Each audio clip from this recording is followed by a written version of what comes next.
চিক, আদিম দানবীয় কি অতীতে একজন পুরুষ ছিল?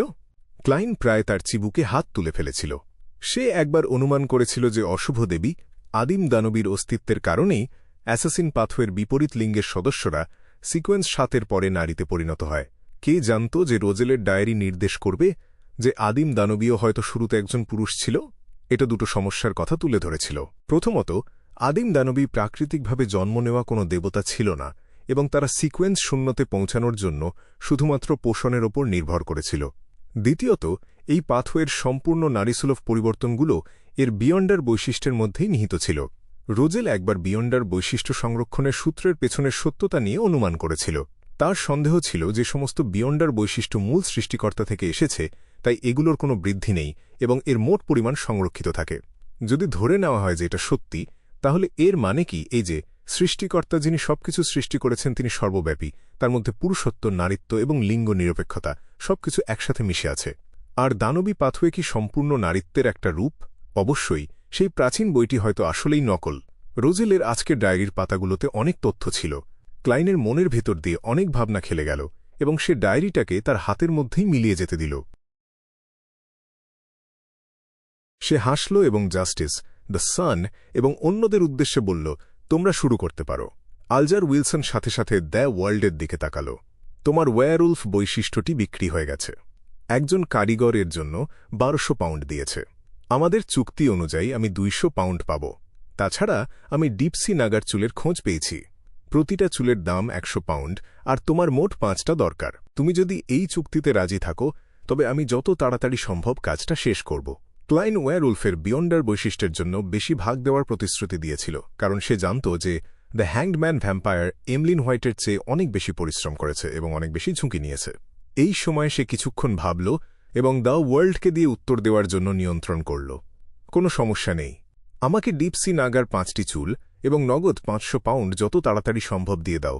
এখন শুধু হিউম্যান স্কিন শ্যাডো বৈশিষ্ট্যটিই বাকি আছে, আর আমার কাছে টাকার পরিমাণ বেড়ে 1235 পাউন্ড হয়েছে, যা মোটেই যথেষ্ট নয়। আমি যদি আমন পরিবারের সমাধিস্তম্ভে মেশিনারি হাইভ মাইন্ডের অভিযানের জন্য অপেক্ষা করতে না চাই, আমাকে হয়তো আরও 500 থেকে 1000 পাউন্ড পাওয়ার জন্য অপেক্ষা করতে হবে, যাতে আমি সেটা দেখামাত্রই কিনে ফেলতে পারি। ক্লাইন নিজের অজান্তেই ভাবতে লাগল যে টাকার বিনিময়ে শেয়ার কি জিনিস বা জ্ঞান ব্যবহার করতে পারে। অবশ্যই এটা এই শর্তে ছিল যে এই লেনদেনের অন্য পাশের ব্যক্তি নগদ টাকায় মূল্য পরিশোধ করতে সক্ষম। এই কথা শুনে অড্রে হল তার হাত সামান্য তুলল এবং কোনো কিছু না লুকিয়ে বলল, আমি 3টে উপাদান কিনতে চাই। একটা মিরর ড্রাগনের 1 জোড়া চোখ, তার 50 মিলিলিটার রক্ত এবং ট্রি অফ এল্ডার্সের একটি ফল। মিস জাস্টিস সাইকিয়াট্রিস্ট পোষণের ফর্মুলা পেয়ে গেছে। ক্লাইন এক মুহূর্তেই এই সিদ্ধান্তে পৌঁছাল, আর দ্য হ্যাংডম্যানও প্রায় একই সিদ্ধান্তে এসেছিল। আমি আমার শিক্ষককে চিঠি লিখে জিজ্ঞেস করব যে তার কাছে এই উপাদানগুলোর কোনোটি আছে কিনা। ফোর্সওয়াল কিছুক্ষণ ভেবে বলল। ডেরিক বার্গ মাথা নেড়ে বলল, আমিও এটা মনে রাখব। করোডের মিরর ড্রাগন খুব একটা দুর্লভ নয়।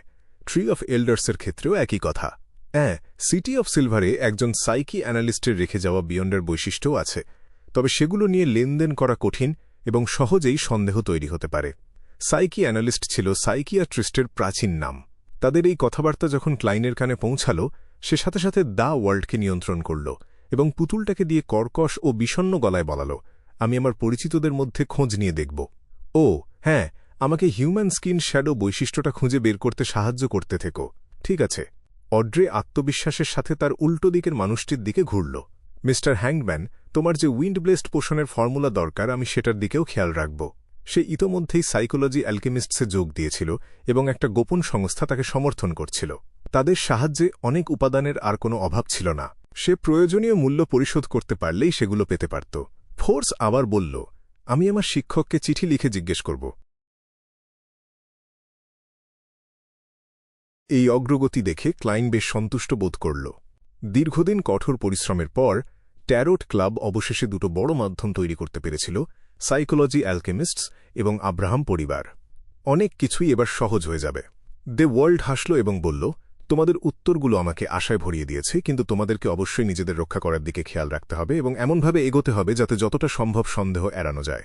মিস্টার ওয়ার্ল্ড, তুমি খুব কমই এত কথা বলো। অড্রে হাসি মুখে উত্তর দিল, আমি একটু বেশিই খুশি হয়ে গিয়েছিলাম এবং এক মুহূর্তের জন্য দ্য ওয়ার্ল্ডের আসল চরিত্রের কথা ভুলে গিয়েছিলাম। ক্লাইন সাথে সাথে পরিস্থিতি সামলে নিল এবং দ্য ওয়ার্ল্ডকে দিয়ে হাসিয়ে বলাল, তোমরা সবাই এখন যথেষ্ট মূল্যবান হয়ে উঠেছ। আমি আশা করি যে এই ধরনের লেনদেন খুব লম্বা সময় ধরে চলবে, আর এই কারণেই আমি তোমাদেরকে মনে করিয়ে দিচ্ছি। ধন্যবাদ। অড্রে খুব সুন্দরভাবে তার কৃতজ্ঞতা প্রকাশ করল। সেই মুহূর্তে ডেরিক ইতস্তত করে বলল, আমিও একটা চেষ্টা করে দেখব। আমি সম্প্রতি বেশ কয়েকটা টহল মিশন শেষ করেছি, কিন্তু সেখানে অস্বাভাবিক কিছুই ছিল না। খুব ভালো, ক্লায়েন্ট নিজেকে বলল এবং দ্য ওয়ার্ল্ডকে চুপ করাল। কিছুক্ষণ নীরবতার পর আলজার চিন্তিতভাবে মিস জাস্টিসের দিকে তাকাল। আমি ডিউক নেগানের গুপ্তহত্যার বিস্তারিত জানতে চাই। তোমার কি ধরনের পারিশ্রমিক দরকার? আমাকে কেন জিজ্ঞেস করছে? চার্চ অফ স্টোনসের কাছের মানুষ হিসেবে এই ঘটনার বিস্তারিত তো তোমার আগে থেকেই জানার কথা, তাই না? অড্রে এক মুহূর্তের জন্য অবাক হল, কিন্তু তারপর সে মিস্টার হ্যাংডম্যানের কথার মানে বুঝতে পারল। সে আসলে ডিজায়ার অ্যাপোস্টলকে প্ররোচিত করা সংস্থা বা শক্তির কথা জানতে চাইছে, কিন্তু সে মনে করছে না যে মিস্টার ফুলকে সরাসরি জিজ্ঞেস করাটা ঠিক হবে। তার মনে হচ্ছে এটা খুব আকস্মিক এবং আক্রমণাত্মক হয়ে যাবে। তাই সে আমাকে দিয়ে বিষয়টা তোলার জন্য একটু ঘুরিয়ে এগোচ্ছে, যাতে সে যে বিষয়গুলো জানতে চায় সেদিকে আলতো করে নজর ঘোরানো যায়। সে জানে যে আমি একজন সম্ভ্রান্ত ঘরের মেয়ে এবং ডিউক নেগানের গুপ্তহত্যার দিকে আমার নজর রাখা উচিত। তাই সে মোটেও চিন্তিত নয় যে আমি তার কথার উত্তর দেব না। মিস্টার হ্যাংম্যান সত্যিই অনেক অভিজ্ঞ। অড্রে বলল, তার ঠোঁটের কোণ সামান্য একটু বেঁকে গেল। না, কোনো পারিশ্রমিকের দরকার নেই। আমাদের ট্যারোট ক্লাবের উদ্দেশ্য কি নিজেদের অঞ্চলের সাধারণ জ্ঞানগুলো একে অপরের সাথে মুক্তভাবে ভাগ করে নেওয়া নয়? শুধুমাত্র এভাবেই আমাদের ট্যারোট ক্লাব খুব দ্রুত বড় হতে পারবে। সে নিজের মনেই বেশ অধিকারের সাথে ভাবল, তোমার কথাগুলো আমাকে লজ্জিত করেছে। আলজার এক মুহূর্তের জন্য হতবাক হয়ে গেল এবং তারপর বুকের উপর হাত রেখে একটু সামনের দিকে ঝুঁকে পড়ল। ক্লাইন, যে কি না ঘন ধূসর কুয়াশার মধ্যে ঢাকা ছিল, মনে মনে একটু শুকনো হাসি হাসল। অড্রে আলতো করে ঠোঁট কামড়াল, কথাগুলো গুছিয়ে নিল এবং বলল, ডিজায়ার অ্যাপোস্টল ডিউক নেগানকে খুন করার জন্য একটা অনন্য পরিস্থিতির সুযোগ নিয়েছিল।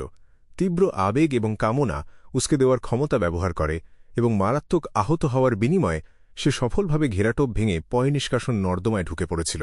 নাইটহক্স যখন তাকে ধরে ফেলল তখন সে আগে থেকেই মৃত ছিল। সেখানে দ্য হিরো ব্যান্ডিট কালো সম্রাট উপস্থিত ছিল। এই ভদ্রলোক তাকে চুপ করানোর জন্য কাজটা করেনি, বরং সে সেই সংস্থাটাকে নিশানা করেছিল যারা ডিজায়ার অ্যাপোস্টলকে এই গুপ্তহত্যার চুক্তি দিয়েছিল। কোন সংস্থা? দ্য হ্যাংডম্যান যখন বিভ্রান্ত হয়ে মনে মনে ভাবছিল, ঠিক তখনই টেবিলের শেষ মাথায় বসে থাকা মিস্টার ফুল নীরবে মিস জাস্টিসের প্রশংসা করল এবং তার দিকে তাকাল। তারপর সে প্রসঙ্গক্রমে তাকে একটা কথা মনে করিয়ে দিল, বাইরের জগতে এই সংস্থার নাম মুখে আনবে না বা কোথাও লিখবে না। কেন? অড্রে অবাক হয়ে বলে উঠল। ক্লাইন চেয়ারে হেলান দিয়ে বসল এবং নরম গলায় উত্তর দিল, এটা নিয়ে কোনো কথা বললেই তারা তা জেনে যাবে। এটা নিয়ে কোনো কথা বললেই তারা তা জেনে যাবে। অড্রে নিজের অজান্তেই মিস্টার ফুলের দিকে তাকাল। তার মনে হল কুয়াশার আড়ালে লুকিয়ে থাকা চোখ দুটো দিয়ে সে যেন কোনো কিছুর ওপর জোর দিচ্ছে। মিস্টার ফুল বোঝাতে চাইছে যে এটা যদি তার রাজ্যে না হয় বা তার সাথে কথা বলার মাধ্যমে না হয়, তবে টুয়ালাইট হার্মিট অর্ডারের নাম মুখে আনলে বা কোথাও লিখলে তারা কোনো মাধ্যম বা জিনিসের সাহায্যে সেটা বুঝতে পারবে। তার কথার এটাই মানে হওয়ার কথা। কি ভীষণ গোপন আর উচ্চ পর্যায়ের একটা সংস্থা। একটা পর্যায় পর্যন্ত এটা 7 দেবতার চার্চের চেয়েও অনেক বেশি ভয়ঙ্কর। আর মিস্টার ফুল, আমাদের ট্যারট ক্লাব তাদেরকে খুঁজছে। অড্রের এক মুহূর্তেই মনে হল যে সে অনেক কিছু বুঝে গেছে। সে সোজা হয়ে বসল এবং বলল, তোমার যেমন আদেশ। এটা নিয়ে কোনো কথা বললেই তারা তা জেনে যাবে। এমন একটা গোপন সংস্থা যাদের নাম মুখে পর্যন্ত আনা যায় না। এমন একটা শক্তিশালী সংস্থা যাদের সম্পর্কে আমি কিছুই জানি না। এরাই কি সেই দল যারা ডিজায়ার অ্যাপোস্টলের পেছনে ছিল? মিস্টার ফুল কি তাদেরকে খোঁজার জন্যই তার অনুসারীদের পাঠিয়েছে? দুনিয়ার এই উচ্চ পর্যায়ের অবস্থা সত্যিই আমার ভাবনার চেয়েও অনেক বেশি জটিল। এখানে এমন আরও অনেক গোপন রহস্য আছে যা আমার জানার কোনো উপায় নেই। আলজার আলতো করে মাথা নাড়ল। সে একই সাথে চমকে গিয়েছিল এবং উত্তেজনা অনুভব করছিল। এই মুহূর্তে তার খুব ইচ্ছে করছিল মিস্টার ফুলকে টাকা দিয়ে সংস্থাটির নাম জানার জন্য। তবে খুব সাবধানে চিন্তা করার পর তার মনে হল যে এর কোনো দরকার নেই। যদিও উচ্চ পর্যায়ের সত্তাদের জড়িত থাকার এই অবস্থাটা বুঝতে পারলে তা ভবিষ্যতে তার পরিকল্পনাগুলোকে নিখুঁত করতে সাহায্য করত এবং নির্দিষ্ট পরিস্থিতিতে একটা গুরুত্বপূর্ণ ভূমিকা পালন করত, কিন্তু বর্তমানে সে মিড সিকোয়েন্সের একেবারে নিচের ধাপে আছে, তাই তার পক্ষে ওই রহস্যময় সংস্থার সাথে জড়িত বিষয়গুলোর কাছাকাছি যাওয়ার কোনো উপায়। এই মুহূর্তে তার সবচেয়ে বেশি দরকার উইন্ড ব্লেসড পোষণের ফর্মুলা আর উপাদানগুলো, তাই এগুলোর জন্য তাকে পর্যাপ্ত সম্পদ জমাতে হবে। আমার এই উন্নতি সফল হওয়ার পর আমি হয়তো মিস্টার ফুলের সাথে পরামর্শ করার সুযোগ খুঁজতে পারব। আলজার মনে মনে বিষয়টা গেঁথে নিল। যা শুনছিল তাতে ফোর্স খুব বিভ্রান্ত হয়ে পড়েছিল। ডিজায়ার অ্যাপোস্টল আর এমন একটা সংস্থা যাদের নিয়ে কোনো কথা বললেই তারা তা জেনে যাবে, এই জিনিসগুলো খবরের কাগজে সে যা পড়েছিল তার থেকে একেবারেই আলাদা। একজন ডিউককে গুপ্তহত্যা করার পেছনে সত্যি অনেক গোপন রহস্য লুকিয়ে আছে। এটা খুব দুঃখের ব্যাপার যে এই সংস্থাটার নাম কোথাও লিখে রাখা যাবে না, নইলে আমি এটাকে আমার ভবিষ্যতের কোনো উপন্যাসে খলনায়ক হিসেবে ব্যবহার করতে পারতাম। সেটা নির্ঘাত একটা ক্লাসিক গল্প হতো। আমার এখনও ডায়েরির 10টা পাতা ধার করা বাকি আছে, আর আমি স্পিরিট ইটারের পেটের থলিটাও কিনিনি।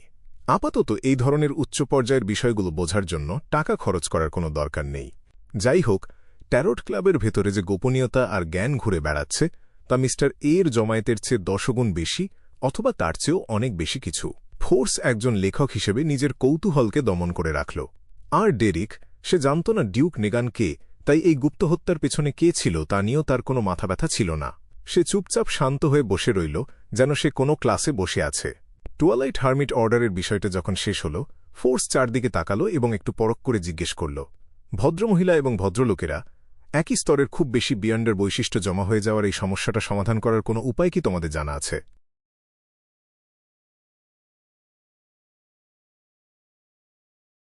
অধ্যায় 442 এক্সপ্লোরেশন মিশন।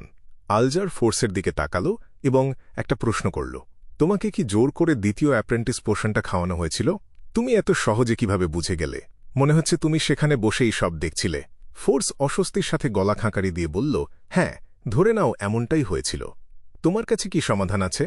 এর বদলে তোমাকে আমার কি দিতে হবে? আলজার মিস্টার ফুলের দিকে তাকালো, কিন্তু সে কিছু বলছে না দেখে শান্ত ও নিচু গলায় বলল, তোমার কোনো মূল্য দেওয়ার দরকার নেই, কারণ এটা নিশ্চিতভাবেই তোমার প্রয়োজন মেটাতে পারবে না। ফোর্স এবং অড্রে কিছু জিজ্ঞেস করার আগেই সে খুব স্বাভাবিকভাবে বুঝিয়ে বলল, হাই সিকোয়েন্স বিয়ন্ডাররা স্বাধীনভাবে সিদ্ধান্ত নিতে পারে যে তারা তাদের বিয়ন্ডার বৈশিষ্ট্যগুলো তাদের বংশধরদের কাছে পাঠাবে কিনা এবং তার ফলে তারা কতটুকু পাবে। সিকোয়েন্স 6 আর সিকোয়েন্স 5 স্বভাবতই এর একটা অংশ নিয়ন্ত্রণহীনভাবে পার করে দেয়। যদিও প্রতিবার এর পরিমাণ খুব একটা বেশি হয় না এবং বিয়ন্ডারের শক্তিতে কোনো প্রভাব ফেলে না, তবে তাদের অনেক বাচ্চা থাকলে তাদের সিকোয়েন্স কমে যাবে। এমন বাচ্চা কি জন্ম থেকেই অনেক বেশি আধ্যাত্মিক ক্ষমতা আর একটা নির্দিষ্ট মাত্রার অসম্পূর্ণ বিয়ন্ডার শক্তি নিয়ে জন্মায়? অড্রে হঠাৎ করেই ব্যাপারটা বুঝতে পারল। সে কিছু বিশেষ মানুষের উৎপত্তির কারণ ধরতে পারছিল। আলজার মাথা নাড়ল। হ্যাঁ, তারা অর্ধেক সিকোয়েন্স 9 সমান হয়, যাদের মধ্যে নির্দিষ্ট পরিমাণ বৈশিষ্ট্য থাকে। তারা যদি বিয়ন্ডার হতে চায়, তবে তাদের কেবল সেই নির্দিষ্ট পথটাই বেছে নিতে হবে। অবশ্যই এমন মানুষেরা যে শুধুমাত্র বংশগত কারণেই এমন হবে তা কিন্তু নয়। এটা কোনো ঈশ্বরের আশীর্বাদ অথবা কোনো অশুভ আত্মার দুর্নীতির ফলেও হতে পারে। একই ধরনের প্রভাব ফেলার মতো আরও অনেক কারণ আছে। এছাড়া হাই সিকোয়েন্স বিয়ন্ডারদের যখন বাচ্চা হয় তখন তারা এমন কারো জন্ম দিতে পারে যে আগে থেকেই সিকোয়েন্স 5 আছে। এটা এমন একটা বিরল ঘটনা যখন কেউ নিজের নিয়ন্ত্রণ না হারিয়েও উন্নতি করতে পারে। তাহলে ব্যাপারটা এমন। অড্রে তৃপ্তির সাথে একটা দীর্ঘশ্বাস ফেলল। তার কাছে একটা সুন্দর ড্রেস বা গয়না পাওয়ার চেয়ে এমন সব রহস্য জানাটা বেশি আনন্দের ছিল। ফোর্সও ব্যাপারটা বুঝতে পারল আর জিজ্ঞেস করল, তাহলে সিকোয়েন্স 7, 8 আর 9 বিয়ন্ডারদের কি হবে? তাত্ত্বিকভাবে বলতে গেলে তাদের বিয়ন্ডার বৈশিষ্ট্যগুলো তাদের বংশধরদের কাছে যাবে না, তবে এটা একেবারে নিশ্চিত নয়। যদি বিয়ন্ডার বৈশিষ্ট্যের পরিমাণ খুব বেশি হয় তবে সেগুলোও পার হয়ে যাওয়ার সম্ভাবনা থাকে। তার মানে দাঁড়ায়, তুমি যদি প্রেগন্যান্ট থাকো তবে তোমার শরীরের ভেতরে থাকা অতিরিক্ত পোষণ কমানোর একটা কার্যকর উপায় আছে। না, একটাতে হয়তো কাজ হবে না, তবে 3-4টে বাচ্চা হলে সম্ভাবনা অনেক বেড়ে যাবে। 3-4টে? ফোর্স হাঁ করে তাকিয়ে থাকল। ক্লাইন, যে এই সাধারণ জ্ঞানগুলো রোজেলের ডায়েরি থেকে জেনেছিল, সে না হেসে পারল না। মিস ম্যাজিশিয়ান, ভবিষ্যতে তুমি তোমার বাচ্চাকে বলতে পারবে যে তুমি একটা পোষণ খাওয়ার পর ফ্রি গিফট হিসেবে এসেছ। যদিও মনে হচ্ছে আলজারের কথা অনুযায়ী একটা বাচ্চা পেটে আসার সাথে সাথেই এই বোঝাটা কমানো সম্ভব, কিন্তু একটা বাচ্চা নেওয়ার জন্য প্রায় 40 সপ্তাহের ঝক্কি পোহাতে হবে। না, তার চেয়েও বড় কথা হল, বাচ্চা হওয়ার পর তো আর তাকে ফেলে রাখা সম্ভব না, তাই না? অ্যাক্টিং মেথডটা ভালোভাবে আয়ত্ত করার পর এই প্রক্রিয়াটা যদি পরে আরও কঠিনও হয়ে যায়, তবু এটা হজম করার জন্য 2 মাস সময় অবশ্যই যথেষ্ট হবে। হয়তো এত সময়ও লাগবে না, কারণ এটা তো শুধু একটা শুরুর দিকের সিকোয়েন্স। ফোর্স জোর করে একটু হেসে বলল, আমি বুঝতে পেরেছি, অ্যাক্টিংয়ের উপর নির্ভর করে এটা হজম করাটাই সবচেয়ে ভালো উপায়। আলজার সম্মতি জানাল। সিকোয়েন্স 7 এবং তার নিচের ক্ষেত্রে ব্যাপারটা এমনই। এরপর এটা হজম হতে অনায়াসেই 1 বছরের মতো, তারপর 2 থেকে 3 বছর, আর সবশেষে 5 থেকে 6 বছর সময় লেগে যাবে। যখন এমনটা হবে তখন একটা বাচ্চা নেওয়াটাই হয়তো বেশি সহজ উপায় হবে। সে মনে মনে যোগ করল। কয়েক সেকেন্ডের জন্য একটা নীরবতা নেমে এলো, কারণ মেয়ে দুটো সবেমাত্র জানা তথ্যগুলো হজম করার চেষ্টা করছিল। এই প্রথম তারা জানল যে বাচ্চা নেওয়ার এমন সব ব্যবহারও থাকতে পারে। ডেরিকের কাছে এটা একেবারে সাধারণ জ্ঞান ছিল। সে সোজা হয়ে বসে বলল, আমাকে আরেকটা এক্সপ্লোরেশন মিশন দেওয়া হয়েছে। কোথায়? আলজার মাথা কাত করে জিজ্ঞেস করল। সেই ফলেন ক্রিয়েটরের অর্ধেক ধ্বংস হয়ে যাওয়া মন্দিরেই। ডেরিক খুব একটা গম্ভীর না হয়েই উত্তর দিল, মনে হচ্ছে সেখানে অন্তত একটা নির্দিষ্ট মাত্রার নিরাপত্তা নিশ্চিত করা আছে। অড্রে মাঝখানে কোনো কথা বলল না। আলজার 2 সেকেন্ড চিন্তা করে জিজ্ঞেস করল, শেফার্ড এল্ডার কি এখনও জেলে আছে? এই এক্সপ্লোরেশনটাতে সিটি অফ সিলভারের চিফ নেতৃত্ব দেবে। ডেরিক কোনো কিছুই লুকাল না। এতে করে বিপদের মাত্রা গতবারের চেয়ে অনেক কম হবে। তুমি একবার চেষ্টা করে দেখতে পারো। আলজার আরেকবার মিস্টার ফুলের দিকে না তাকিয়ে পারল না। তার ঘোলাটে চোখ দেখে মনের কথা বুঝতে না পেরে সে ডেরিকের সাথে কথা বলা চালিয়ে গেল। পুরোপুরি নজরদারি তুলে নেওয়ার আগে এটাই হয়তো তোমার শেষ পরীক্ষা। আগে তুমি যে তথ্যগুলো জানিয়েছিলে তা থেকে বোঝা যায় যে আমন আর ফলেন ক্রিয়েটর হচ্ছে একে অপরের ঘোর শত্রু। তারা একে অপরের পরিকল্পনা ভেস্তে দেওয়ার জন্য নিজেদের প্রকাশ করে দিতেও পিছপা হবে না। এবার ফলেন ক্রিয়েটরের মন্দিরে এক্সপ্লোরেশনের জন্য গেলে তুমি যদি কোনো অস্বাভাবিক আচরণ না করো, তাহলে 6 সদস্যের কাউন্সিল নিশ্চিতভাবেই ধরে নেবে যে তুমি আর আমনের প্রভাবের নিচে নেই। আলজার আসলেই অনেক অভিজ্ঞ। মনে হচ্ছে সেই যেন পুরো অপারেশনটার পরিকল্পনা করছিল। ডেরিক বিষয়টা মনে গেঁথে নিল আর তারপর জিজ্ঞেস করল, আমাকে আর কি কি বিষয়ের দিকে খেয়াল রাখতে হবে? লম্বা ব্রোঞ্জের টেবিলের একেবারে শেষ প্রান্তে বসে ক্লাইন এতক্ষণ চুপচাপ সব দেখছিল। এবার সে মুখ খুলল, রক্তমাংস আর প্রলাপ। ক্লাইন শুধু এই দুটো শব্দই বলল, যাতে ট্যাট ক্লাবের সদস্যরা নিজেদের মতো করে এটা বুঝে নিতে পারে। একজন মহান মানুষের আচরণ তো এমনই হয়। আলজার কয়েক সেকেন্ড চিন্তা করল। তারপর ডেরিক ক্লাইনকে ধন্যবাদ জানানোর পর সে তাকে বলল, বিশেষ করে যেটা তোমার দেখা উচিত না সেটা দেখবে না, যেটা শোনা উচিত না সেটা শুনবে না, যেটা খাওয়া উচিত না সেটা খাবে না, আর যেটা ধরা উচিত না সেটা ধরবে না। এমন কোন জিনিসগুলো আছে যা দেখা বা শোনা উচিত নয়? ডেরিক অবাক হয়ে জিজ্ঞেস করল। আলজার গলাটা ভারী করে বলল, মন্দিরে ঢোকার পর সবকিছুই এর মধ্যে পড়ে। তাহলে আমি এক্সপ্লোর করব কিভাবে? ডেরিক অবাক হয়ে জিজ্ঞেস করল। আলজার হালকা হাসল। সেখানে কি অন্য সদস্যরা থাকবে না? সেখানে কি সিটি অফ সিলভারের চিফ থাকবে না? এটা সত্যিই আলজারের স্টাইল। অড্রে নিজের অজান্তেই হাত দিয়ে মুখ ঢাকতে চাইল, কিন্তু তার ভেতরের শিক্ষা আর অভ্যাস তাকে মনে করিয়ে দিল যে এমন আচরণ মোটেও শোভনীয় নয়। তাই সে জোর করেই নিজের হাবভাব বদলে নিল আর নিজের ঝুলে থাকা চুলগুলো কানের পেছনে গুজে দিল। ডেরিকের মনে হল যে এমন পদ্ধতি মেনে নেওয়াটা বেশ কঠিন। তার প্রতিক্রিয়া খেয়াল করে আলজার মনে মনে গালি দিল। তারপর সে বলল, আমি আসলে বলতে চেয়েছি যে তোমার চিফের নির্দেশ মেনে চলবে। সে তোমাকে শুধু যেটুকু করতে বলবে ঠিক সেটুকুই করবে। অন্য কোনো সময় নিজের হাতে কোনো দায়িত্ব তুলে নেবে না। আমি বুঝতে পেরেছি। ধন্যবাদ আলজার। ডেরিক সাথে সাথেই স্বস্তি পেল। যাক। আলজার একটা নিঃশ্বাস ফেলল আর তার সামনের দিকে বসা মেয়েটার দিকে ঘুরল। অড্রে, ডিউক নিগানের মৃত্যুর পর ব্যাকল্যান্ডে কী ধরনের রাজনৈতিক পরিবর্তন এসেছে সেটা আমি জানতে চাই। অড্রে সাম্প্রতিক সময় সরাসরি আর পরোক্ষভাবে শোনা তথ্যগুলো মনে করার চেষ্টা করল। ডিউক নিগানের মৃত্যু হাউস অফ লর্ডসকে 2 ভাগে ভাগ করে দিয়েছে। যদিও ডিউক নিগানের বড় ছেলে তার বাবার উপাধি পেয়ে হাউস অফ লর্ডসের একজন সদস্য হতে চলেছে, কিন্তু তার প্রভাব এতটাও বেশি না যে সে এই বিবাদটা মেটাতে পারবে। হাউস অফ লর্ডসের প্রায় 10 জন সদস্য মিলে প্রস্তাব দিয়েছে যে নতুন করে যারা উপাধি পাবে তাদেরও পার্লামেন্টের সদস্য হিসেবে একটা স্থায়ী আসন পাওয়ার সুযোগ থাকা উচিত। সহজ কথায়, যারা রাজনৈতিক অনুদান, দাতব্য অনুদান আর জমি কেনার মাধ্যমে উপাধি পেয়েছে তাদেরও হাউস অফ লর্ডসের সদস্য হতে দেওয়া উচিত। এই কথা শুনে আলজার উইলসন হেসে ফেলল। যেসব অভিজাত পরিবারের পেছনে একটা নির্দিষ্ট ইতিহাস আছে তারা কি এমন অসাধু উপায়ে উপাধি পাওয়া মানুষদের সবচেয়ে বেশি ঘৃণা করে না? হাউস অফ লর্ডসে একটা স্থায়ী আসন পাওয়াটাই কি তাদের জন্য সবচেয়ে বড় সম্মান আর গর্বের বিষয় ছিল না? অনিচ্ছাকৃত এই উপহাসটাকে পাত্তা না দিয়ে অড্রে শান্ত গলায় বুঝিয়ে বলল, তোমার যখন হাজার হাজার পাউন্ড, লাখ লাখ পাউন্ড বা তার চেয়েও বেশি ঋণ থাকবে তখন তুমিও ঠিক একই সিদ্ধান্ত নেবে। অনেক অভিজাতদের জন্য টাকা ধার করাটা কোনো বড় বিপদের কারণ ছিল না, কিন্তু পাওনাদার চাইলে আদালতে আবেদন করে তাদের জমিগুলো ঋণের পাওনা হিসেবে দখল করে নিতে পারত। একটা উপাধির জন্য যে পরিমাণ জমির দরকার হয় সেটা না থাকলে তাদের এই অভিজাত স্ট্যাটাসটাই ভেঙে পড়ার উপক্রম হবে। আর তারপর আলজার আর আগের প্রশ্নটা নিয়ে ঘাঁটাঘাঁটি করল না।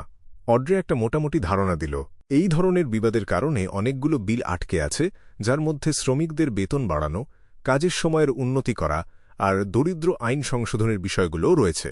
তবে এটা দেখে ভালো লাগছে যে সিভিল সার্ভেন্ট ইউনিফায়েড এক্সামিনেশনের কাজ এখনও ভালোভাবে এগিয়ে যাচ্ছে এবং এটা থেমে নেই, আর ব্যাকল্যান্ডের বায়ুদূষণ নিয়ে তদন্তটাও অনেক গভীরে গিয়ে হচ্ছে।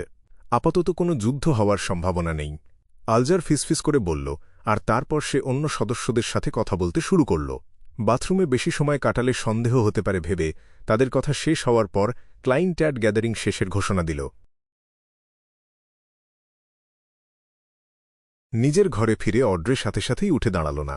সে প্রথমে শান্তভাবে ভেবে নিল যে এরপর তাকে কি কি কাজ করতে হবে। সামনের আয়নাটার দিকে তাকিয়ে সে তার কানের দুলগুলো নিয়ে একটু খেলা করল। মুখে একটা হালকা হাসি নিয়ে সে মনে মনে বলল, আগামীকাল বিকেলে একটা সাইকোলজি ক্লাস আছে। আমি এসকালান্তে ওসেলেকাকে বলতে পারি যে আমি বিয়ান্ডার সার্কেলের এমন একজনের সাথে পরিচিত হয়েছি যে হিউম্যান স্কিন শ্যাডোর বৈশিষ্ট্য কিনতে চায় এবং এর জন্য অনেক বড় অঙ্কের টাকা দিতেও রাজি আছে। কে জানে সাইকোলজি অ্যালকেমিস্টসরা এতে আগ্রহী হবে কিনা। তাছাড়া আমি রোজেলের ডায়েরি আর উইন্ডব্লেসড ফর্মুলার কথাও ভুলে যেতে পারব না। হ্যাঁ, আমাকে যত তাড়াতাড়ি সম্ভব সাইকিয়াট্রিস্ট উপাদানগুলো খুঁজে বের করতে হবে। অড্রে, তুমি অলস হতে পারো না। সুসি আগে থেকেই সিকোয়েন্স আর্টে আছে, তাই তুমি তাকে তোমার চেয়ে এগিয়ে যেতে দিতে পারো না। ঘরের ভেতর কিছুক্ষণ পায়চারি করার পর ফোর্স অবশেষে মনস্থির করে তার চেয়ারটা টেনে নিল। সে একটা কাগজ আর কলম হাতে নিল আর প্রায় 1 মিনিট ধরে চিন্তা করার পর ডোরিয়ান গ্রেকে একটা চিঠি লিখতে শুরু করল। সে চিঠিতে বর্ণনা করল কিভাবে সে এমন একজনের কথা জানতে পেরেছে যার একটা হিউম্যান স্কিন শ্যাডোর বৈশিষ্ট্য আর উইন্ড ব্লেসড পোশনের ফর্মুলা দরকার। এর পাশাপাশি রোজেলের নোটবুক নিয়েও সে তার আগ্রহের কথা জানাল। রস্টেড দ্বীপপুঞ্জের রাজধানী city of generosity. Alger Wilson hotel থেকে বেরিয়ে একটা গোপন আন্ডারগ্রাউন্ড মার্কেটের দিকে রওনা হল। তার লক্ষ্য ছিল একটা ডিপসি নাগার চুল। কারো কাছে হিউম্যান স্কিন শ্যাডো থাকলে সেটা হাতছাড়া করার কোনো ইচ্ছাই তার ছিল না।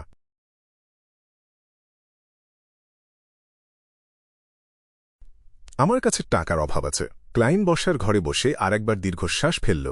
হিউম্যান স্কিন শ্যাডোর বৈশিষ্ট্য সম্পর্কে কোনো ক্লু পেলে সে যেন সরাসরি জিনিসগুলো কিনতে পারে তা নিশ্চিত করার জন্য তার এখনও বেশ ভালো অঙ্কের টাকার দরকার ছিল।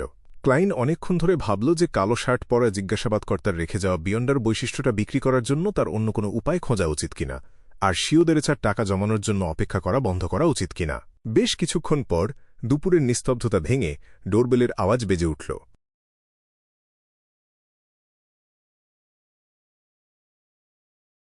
অধ্যায় 443, একার অভিনয়। দর্শনার্থী ছিল গাঢ় সবুজ রঙের পিয়ন ইউনিফর্ম পরা একজন মানুষ। সে ক্লাইন মোরেত্তির দিকে তাকিয়ে তোষামোদের হাসি হাসল। তুমি কি মিস্টার শার্লক মরিয়ার্টি? সে জিজ্ঞেস করল। ক্লাইন অন্য মানুষটার আসার কারণটা একটু একটু আন্দাজ করতে পারল। দর্শনার্থী তার ডান হাত তুলল আর কালো গজের স্তরে মোড়ানো হাতের তালুর সমান একটা জিনিস বাড়িয়ে দিল। দয়া করে সই করে তোমার প্যাকেজটা গ্রহণ করো। ক্লাইন ইচ্ছে করেই তার সন্দেহটা প্রকাশ করল। তোমার কি আমাকে একটা স্লিপ দেওয়ার কথা না, যাতে আমি নির্দিষ্ট পোস্ট অফিসে গিয়ে এটা সংগ্রহ করতে পারি? লোয়েন কিংডমের ডাক ব্যবস্থা ছিল ইন্টিস ব্যবস্থার একটা নিখুঁত কপি, আর এখানকার ত্রুটিগুলো বেশ ভালোভাবে নকল করা হয়েছিল। মেইল বক্সে সরাসরি ঢোকানো যায় না, এমন যে কোনো জিনিসের জন্যই পিয়ন শুধু একটা কালেকশন স্লিপ দিয়ে যেত, যার ফলে প্রাপককে নিজে গিয়ে সেটা সংগ্রহ করার ঝামেলা পোহাতে হতো। হাহা, কারণ এটা বেশ মূল্যবান, তাই আমাকে নিজে এসে এটা তোমাকে দিয়ে যেতে হচ্ছে। এক মুহূর্ত চমকে ওঠার পর পিয়ন বলল, মনে হচ্ছে আসল পিয়ন হওয়ার মতো যথেষ্ট পেশাদার তুমি নও। আর কোনো প্রশ্ন না করে ক্লাইন প্যাকেজ, কলম আর স্লিপটা গ্রহণ করে সেগুলোতে সই করল। সে দরজা বন্ধ করে বসার ঘরে ফিরে গেল। সে তাড়াহুড়ো করে প্যাকেজটা খুলল না, বরং একটা সোনার মুদ্রা বের করে শূন্যে ছুঁড়ে দিল। ঠাস! ক্লাইন সোনার মুদ্রাটা ধরল আর হেড নাকি টেল পড়েছে সেটা দেখতে নিচের দিকে তাকাল। একটা সংখ্যা ওপরের দিকে ছিল, যেটা নেতিবাচক উত্তর নির্দেশ করছিল। লুকিয়ে থাকা কোনো বিপদ নেই। ক্লাইন হালকা মাথা নেড়ে সোনার মুদ্রাটা রেখে দিল।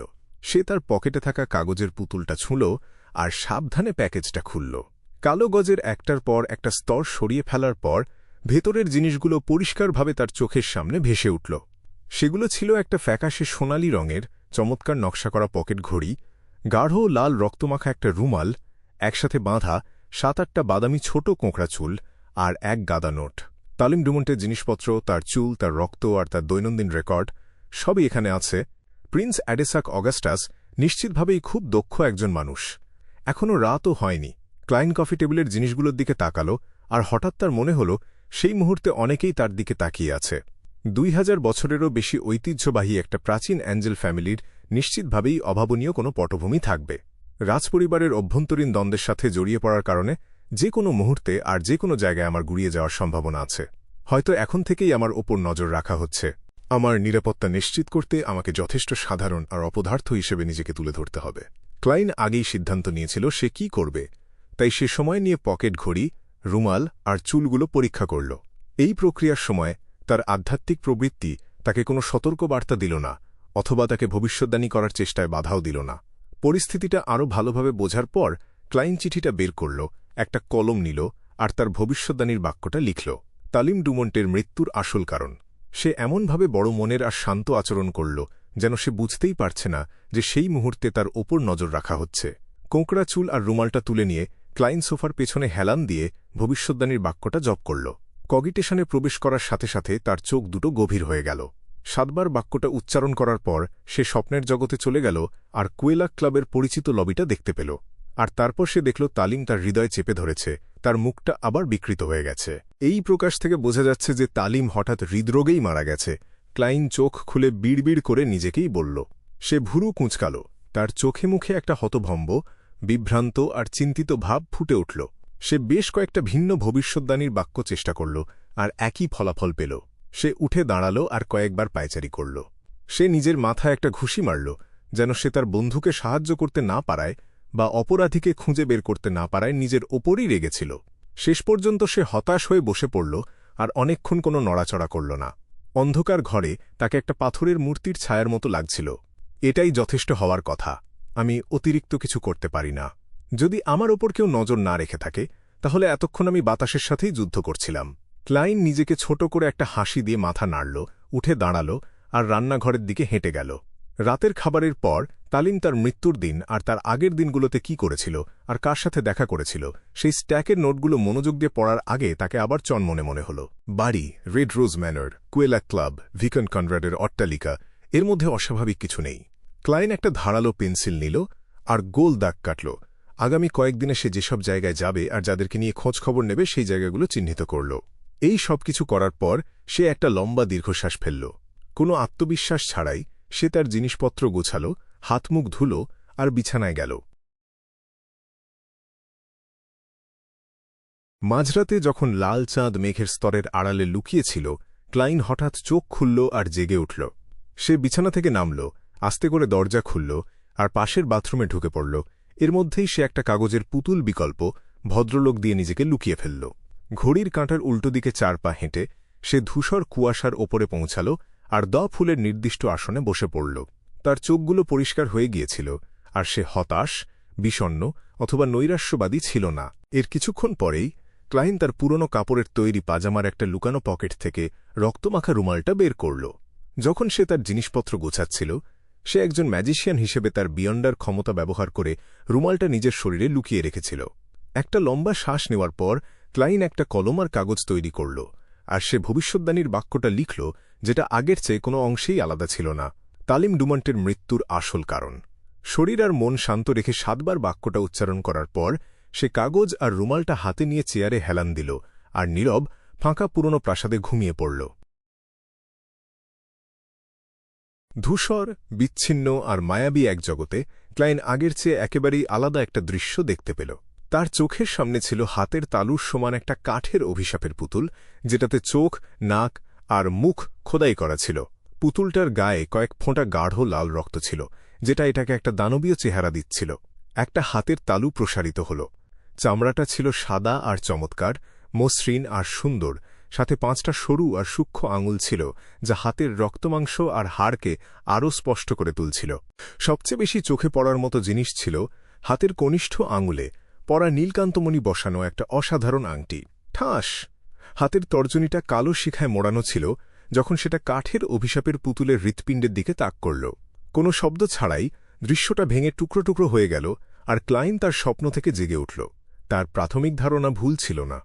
তালিম একটা অভিশাপেই মারা গিয়েছিল। কিন্তু একটা সমস্যা ছিল, সে তো অভিশাপের দৃশ্যটা দেখেই ফেলেছিল, তাহলে দৃশ্যটা সম্পূর্ণভাবে দেখানো হল না কেন? ধূসর কুয়াশার ওপরের এই রহস্যময় জায়গাটা সব ধরনের বাধা দূর করতে সক্ষম ক্লাইন এক মুহূর্তের জন্য বিভ্রান্ত হল। সাধারণভাবে বলতে গেলে খুব বেশি বিমূর্ত আর ভুল বোঝার সম্ভাবনা থাকে এমন কোনো প্রকাশ পাওয়াটা তার সীমিত ভবিষ্যদ্বাণীর ক্ষমতার একটা সমস্যা ছিল। এর মানে হল সে যে বিষয়টা নিয়ে ভবিষ্যদ্বাণী করছিল সেটার কাঠিন্য অনেক বেশি ছিল, আর এর সাথে ধূসর কুয়াশার কোনো সম্পর্ক ছিল না। এটা বোঝার মতোই একটা ফলাফল ছিল, কিন্তু সে তো পরিষ্কারভাবেই খুন করা অভিশাপের দৃশ্যটা দেখেছিল। তবুও তাকে পরিস্থিতিটার একটা ছোট পরিসরে সীমাবদ্ধ রাখা হয়েছিল। এটা তুলনামূলকভাবে খুব একটা কার্যকরী প্রকাশ দেয়নি, বরং বিষয়টা বিভ্রান্তিকর ছিল। আমি কি অতীতে কখনো এমন কোনো পরিস্থিতির মুখোমুখি হয়েছি? ক্লাইন তার অতীতের অভিজ্ঞতাগুলো হাতড়ে দেখতে লাগল। হঠাৎ সে সোজা হয়ে বসল। একই রকম একটা অভিজ্ঞতার কথা তার মনে পড়ে গেল। টিঙ্গেনে যখন সে অসংখ্য কাকতালীয় ঘটনার পিছনের আসল কারণটা নিয়ে ভবিষ্যদ্বাণী করছিল, তখন ঠিক এমন কিছুই ঘটেছিল। সে পরিষ্কারভাবে লাল চিমনিওয়ালা বাড়িটা দেখতে পেয়েছিল, কিন্তু সে ইনসে জ্যাংউইল আর সিল করা প্রত্নবস্তু 008-এর কাছে পৌঁছাতে পারেনি। এটা কি গ্রেড 0-এর সিল করা প্রত্নবস্তুর সমতুল্য কোনো ব্যক্তি বা বস্তুর ক্ষমতা, যেটা ধূসর কুয়াশার শক্তিকে বাধা দিচ্ছে? ক্লাইনের চোখ দুটো হঠাৎ ছোট হয়ে এলো। না, তা নাও হতে পারে। এখনও বেশ কয়েকটা সম্ভাবনা আছে। আমাকে এটা আবার নিশ্চিত করতে হবে। শান্ত হওয়ার জন্য সে অনেক চেষ্টা করল। নিশ্চিত করার জন্য যে পদ্ধতিটা ব্যবহার করা হবে, সেটা অভিজ্ঞ ক্লাইনের জন্য মোটেও ভয়ঙ্কর কিছু ছিল না। পদ্ধতিটা সহজ ছিল, একই ভবিষ্যদ্বাণী আবার করা। যদি প্রকাশটা পরিবর্তন না হয়, এর মানে হল বিষয়টা খুব একটা ভয়ঙ্কর নয়। আর যদি ভবিষ্যদ্বাণী আর সফল না হয়, তাহলে লক্ষ্যের চারপাশে থাকা কোনো কিছু বা খোদ লক্ষ্যটাই ধূসর কুয়াশাকে কোনোভাবে বাধা দিচ্ছে, ঠিক 008-এর মতো। একটা লম্বা শ্বাস নিয়ে ক্লাইন শান্তভাবে আগের ভবিষ্যদ্বাণীটা আবার করল। তালিম ডুমন্টের মৃত্যুর আসল কারণ। সে চেয়ারে হেলান দিল আর নিচু গলায় জপ করতে লাগল। তার চোখ দুটো আরও গাঢ় হয়ে এল। স্বপ্নের মধ্যে সে কেবল একটা অস্পষ্ট, ভাঙাচোরা ধূসর কুয়াশা দেখতে পেল। সেখানে আর কোনো কাঠের পুতুল বা আঙুল ছিল না। হুশ! ক্লাইন পিঠ সোজা করল। তার চেহারায় এক অস্বাভাবিক গাম্ভীর্য নেমে এল। তালিম নিজেকে কিসের মধ্যে জড়িয়ে ফেলেছিল? সে ভুরুকুঁচকে বিড়বিড় করে নিজেকেই বলল, এরপর আমার কি করা উচিত সেটা নিয়ে কোনো প্রশ্নই নেই। আমাকে নিষ্ক্রিয় আর দায়সারাভাবে কাজ করতে হবে। আমি প্রথমে প্রিন্স অ্যাডেসাককে মিথ্যে বলবো, আর তারপর তাকে জানাবো যে আমি আসল সত্যিটা খুঁজে বের করতে অক্ষম। উফ, এই জগৎটা সত্যি অনেক ভয়ঙ্কর। একটু অসতর্ক হলেই আমি ভয়ঙ্কর কিছুর সংস্পর্শে চলে আসব।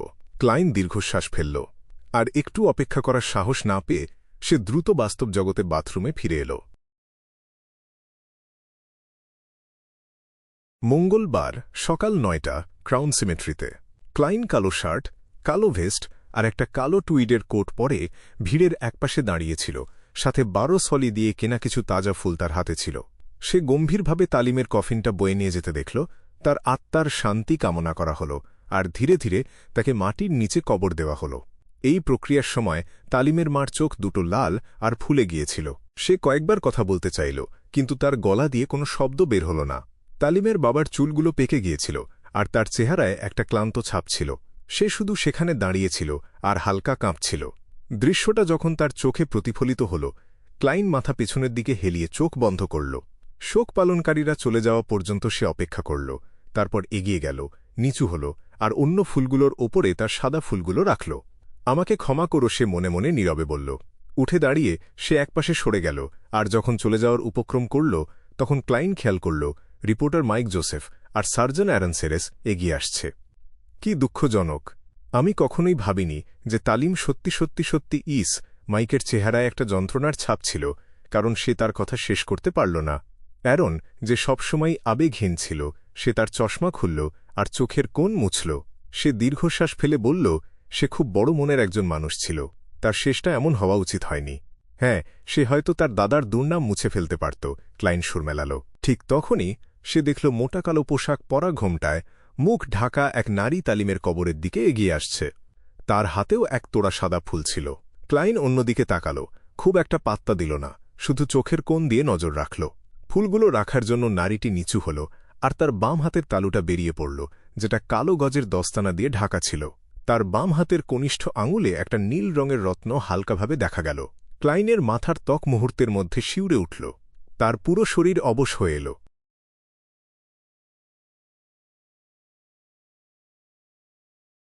অধ্যায় 444, স্বীকারোক্তি। একই রকম একটা অনুভূতি, যেটা খুব একটা অপরিচিত ছিল না। অভিজ্ঞ ক্লাইন মোরেত্তি সাথে সাথে তার ক্লাউন ক্ষমতা ব্যবহার করে নিজের চেহারার অভিব্যক্তি আর শরীরের হালকা কাঁপুনি নিয়ন্ত্রণ করল। কোনো তাড়াহুড়ো না করে সে ধীরে ধীরে তার দৃষ্টি সরিয়ে নিল। এতে তার আগের সাধারণ দৃষ্টিপাতটাকে একদম স্বাভাবিক মনে হল। আহা, তালিম ডুমন্ট কতই না তরুণ ছিল। সে বিয়েও করেনি, আর তার কোনো সন্তানও নেই। ক্লাইন পরিস্থিতির সাথে তাল মিলিয়ে একটা দীর্ঘশ্বাস ফেলল।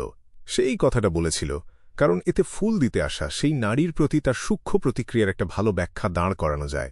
যেন তালিমের সাথে সম্পর্ক থাকা কোনো নারীকে দেখে তার মন খারাপ হয়ে গিয়েছিল। সে নারীটিকে বিয়ে আর পরিবারের সাথে মিলিয়ে ফেলেছিল, আর তারপর ভেবেছিল যে তার বন্ধু কত অল্প বয়সেই না মারা গেল।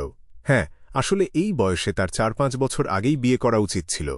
দুর্ভাগ্যবশত তালিমের দাদার ব্যাপারটা তার মনে একটা মারাত্মক মনস্তাত্ত্বিক আঘাত রেখে গিয়েছিল। সে সবসময় বিয়ের ব্যাপারটা এড়িয়ে যেত, আর এই তো সেদিন মাত্র তার অবস্থার একটু উন্নতি হয়েছিল। সাংবাদিক মাইক জোসেফ দীর্ঘশ্বাস ফেলল। ঠিক সেই মুহূর্তে বাইরে থেকে স্বাভাবিক দেখতে লাগা ক্লাইনের মনে হল যেন একগুচ্ছ কাঁটা তার পিঠে বিঁধছে। সেগুলো ধীরে ধীরে তার চামড়া আর মাংস ভেদ করে ভেতরে ঢুকছিল, যা তাকে প্রচণ্ড উদ্বিগ্ন করে তুলল। কালো পোশাক আর বাম হাতের কনিষ্ঠ আঙুলে নীলকান্তমণি আংটি পরিহিতা নারী তার শরীরটা সোজা করে শান্তভাবে চারপাশটা একবার দেখে নিল। তারপর সাথে থাকা দুজন পরিচারিকাকে নিয়ে সে চুপচাপ তালিমের কবর থেকে চলে গেল। সে নিঃশব্দে তালিমের কবর থেকে দূরে আরও দূরে হেঁটে চলল। ক্লাইন গোপনে স্বস্তির নিঃশ্বাস ফেলল। পিঠে কাঁটা বেঁধার সেই অনুভূতিটা খুব দ্রুত ঠান্ডা ঘামে পরিণত হল। মেয়েটা আসলে কে, আর সে কেনই বা কবরে ফুল দিতে এসেছিল? সে কি তালিমের প্রেমিকা? কিন্তু সম্পদ বা মর্যাদা না থাকা সত্ত্বেও গ্রেড 0 সিল করা প্রত্নবস্তু বা কোনো ডেমিগডের সাথে জড়িত এমন ভয়ঙ্কর একজন মানুষের সাথে তালিমের কিভাবে সম্পর্ক থাকতে পারে? এটা তো কোনো উপন্যাস নয়। তাছাড়া তার তো সেই ব্যক্তি হওয়ার কথা যে অভিশাপ দিয়ে তালিমকে মেরে ফেলেছে। ব্যাপারটা বেশ গভীর। ক্লাইন চুপচাপ মাইক আর অ্যারন সেরেসের মুখে তালিমের অতীতের কথা শুনতে লাগল। তার চিন্তাগুলো খুব দ্রুত ছড়িয়ে পড়ল। তার কাছে এই ঘটনার সবচেয়ে বিভ্রান্তিকর বিষয়টা হল তালিমের মতো একজন সাধারণ মানুষের মৃত্যু, যার কোনো টাকা, ক্ষমতা, মর্যাদা বা শক্তি ছিল না, সে কিভাবে গ্রেড 0 সিল করা প্রত্নবস্তু বা একই স্তরের কোনো শক্তিশালী অস্তিত্বের সাথে জড়িয়ে পড়ল। এটা ভাবাই যায় না, কিন্তু এটা কোনো বিচ্ছিন্ন ঘটনা নয়। আমার আশেপাশে এরকম আরও একটা ঘটনা ঘটেছে। ক্লাইন হঠাৎ কিছু একটা ভেবে সার্জন অ্যারনের দিকে তাকাল। এই সাধারণ মানুষটার বাড়িতেও হয়তো একটা সিকোয়েন্স, এক স্নেক অফ মার্কারি লুকিয়ে আছে। এই চিন্তার সূত্র ধরে ক্লাইন অন্য জগতে আসার পর এখানকার প্রায় 5 মাসের কথা মনে করল। সে এটা ভেবে অবাক হয়ে গেল যে সে নিজের অজান্তেই অনেক ডেমিগড আর ভয়ঙ্কর সিল করা প্রত্নবস্তুর সাথে জড়িয়ে পড়েছে। তালিমকে হত্যা করা সেই নারী, snake of mercury, Will Auceptin, blasphemer Amon, রাজকীয় জাদুঘরের সেই রহস্যময়ী নারী, একটি high sequence beyonder, Rose school of thought, seal করা প্রত্নবস্তু 008, sealed artifact 142, Ince Zangwill, mutated sun sacred emblem, Antigonus পরিবারের নোটবুক, মিস্টার আজিকেগার্স, যাকে ডেথের বংশধর বলে সন্দেহ করা হয়, mister Door, twilight, hermit order. প্রতিটা নাম ক্লাইনের মনের পর্দায় ভেসে উঠল, আর এর প্রতিটা নামই তাকে একটা ঠান্ডা শ্বাস নিতে বাধ্য করল। সে তার হৃদয়কে শান্ত করে সাবধানে ভাবল, এগুলোর মধ্যে ট্রু ক্রিয়েটর আর শাশ্বত প্রজ্বলিত সূর্য অন্তর্ভুক্ত নয়, যারা এদের সবার উপরে সত্যি বলতে আমাকেও তাদের কাতারেই ধরা যায়। যাই হোক, আমি একটা অন্ধকার ভবিষ্যদ্বাণী থেকে এসেছি, আর আমি অন্য জগতের একটা অদ্ভুত আত্মা, যে কিনা সেই অদ্ভুত ধূসর কুয়াশাটাকে নিয়ন্ত্রণ করে। এটা কি রোজেল গুস্তাভের পর আর একটা সময়ের চূড়া হতে পারে? তার মানে কি সব ডেমিগড আর ভয়ঙ্কর সিল করা প্রত্নবস্তুগুলো বাস্তব জীবনে ফিরে আসছে? ক্লাইনের মনে যখন এই চিন্তাগুলো ঘুরপাক খাচ্ছিল, তখন শোকার্ত সাংবাদিক মাইক আর সার্জন অ্যারন বিদায় নিল। তারপর সে ধীর পায়ে গোরস্থান থেকে বেরিয়ে এল। সে যখন একটা ভাড়ার ঘোড়ার গাড়ির খোঁজে এদিক ওদিক তাকাচ্ছিল, ঠিক তখনই একটা পরিচিত ঘোড়ার গাড়ি একটা নির্জন জায়গা থেকে বেরিয়ে এসে তার সামনে থামল। যদিও কালো ঘোড়ার গাড়িটার গায়ের প্রতীকটা খুব নিখুঁতভাবে লুকিয়ে রাখা হয়েছিল, তবুও ক্লাইন সেটাকে প্রিন্স অ্যাডেসাকের গাড়ি বলে চিনে ফেলল। কোনো শব্দ ছাড়াই গাড়ির দরজাটা খুলে গেল, আর পরিপাটি করে আঁচড়ানো চুলের সেই বৃদ্ধ খানসামা নিচে নেমে এল। সে ভদ্রভাবে তাকে ভেতরে যাওয়ার ইশারা করল। হিজ হাইনেস তোমার জন্য অপেক্ষা করছে। ঠিক আছে। ক্লাইন একটুও অপরাধ বোধ না করে সেই প্রশস্ত আর উষ্ণ গাড়িটার ভেতরে ঢুকে পড়ল। প্রিন্স অ্যাডেসাকের পরনে ছিল বড় কলার দেওয়া একটা গাঢ় নীল রঙের কোট, আর তার বুকে ছিল একটা সোনালি রিবন। এই পোশাকে তাকে অস্বাভাবিক রকমের অভিজাত দেখাচ্ছিল। সে তার হীরার ব্রোচটায় হাত বুলাল, আর তার লম্বা ও সরু চোখে একটা দীর্ঘশ্বাসের আভাস ফুটে উঠল। একজন বন্ধুর শেষকৃত্যে যোগ দেওয়ার ক্ষেত্রেও আমার অনেক সীমাবদ্ধতা আছে। আমি নিজে উপস্থিত থাকতে পারিনি, শুধু দূর থেকে দেখতে পেরেছি, আর আমার হয়ে ফুল দেওয়ার জন্য অন্য একজনকে পাঠিয়েছি। এটাই হল রাজপরিবারের স্বাধীনতার অভাব। তালিমের দাদা যদি তার আভিজাত্যের উপাধিটা না হারাত, তাহলে তোমাকে কিছুই এড়িয়ে চলতে হতো না। ক্লাইন প্রিন্স অ্যাডেসাকের ইশারা মেনে তার উল্টো দিকে বসল। অ্যাডেসাক এক কাপ রক্তলাল রঙের মদ হাতে নিয়ে বলল, আহা, আমি আসলে এমন একটা সুযোগ খুঁজছিলাম যাতে তালিমের বাবাকে তার আভিজাত্যের উপাধিটা ফিরে পেতে সাহায্য করতে পারি, কিন্তু দুর্ভাগ্যবশত সে এই বিষয়ে আর গভীরে না গিয়ে জিজ্ঞেস করল, শার্লক, তুমি কি প্যাকেজটা পেয়েছ? হ্যাঁ। ক্লাইন তাকে করা যে কোনো প্রশ্নের শুধু উত্তরটাই দিল, কোনো অতিরিক্ত বর্ণনা দিল না। অ্যাডেসাক হালকা মাথা নাড়ল।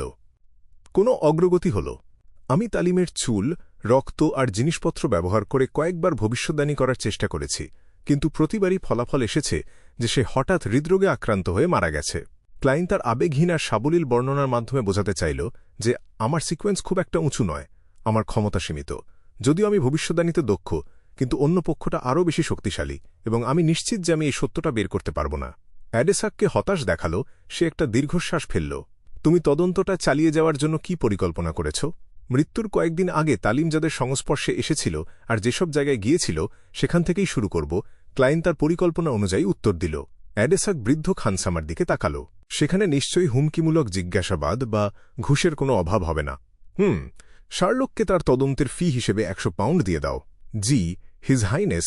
বৃদ্ধ খানসামা আগে থেকেই প্রস্তুত করে রাখা 1 তারা টাকার নোট বের করল। একেবারে 100 পাউন্ড? ক্লাইন আবারও প্রিন্স অ্যাডেসাকের উদারতা অনুভব করল। আমি আমার সর্বোচ্চ চেষ্টা করব। সে নগদ 100 পাউন্ড নিল আর গুণে না দেখেই পকেটে রেখে দিল। আমি আশা করি আমরা তালিমের আত্মাকে শান্তি দিতে পারব। প্রিন্স অ্যাডেসাক তার ডান হাতের মুঠি শক্ত করে বুকের বাঁ দিকে টোকা দিল। সে মাথা ঘুরিয়ে জানালার বাইরে তাকাল। অদূরেই ক্রাউন সেমেটারি দেখা যাচ্ছিল। তালিমের প্রতি তার বন্ধুত্ব এখনও অটুট। বৃদ্ধ খানসামা ক্লাইনকে আর একটা গাড়ির দিকে নিয়ে যাওয়ার আগে সে একটা দীর্ঘশ্বাস ফেলল।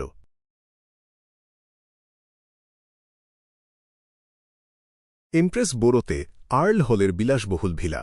অড্রে হল তার মনোবিজ্ঞানের শিক্ষকের দিকে তাকাল, যার লম্বা চুলগুলো কোমর পর্যন্ত নেমে এসেছিল। অড্রে এমন ভান করল যেন সে সাবধানে এদিক ওদিক দেখছে।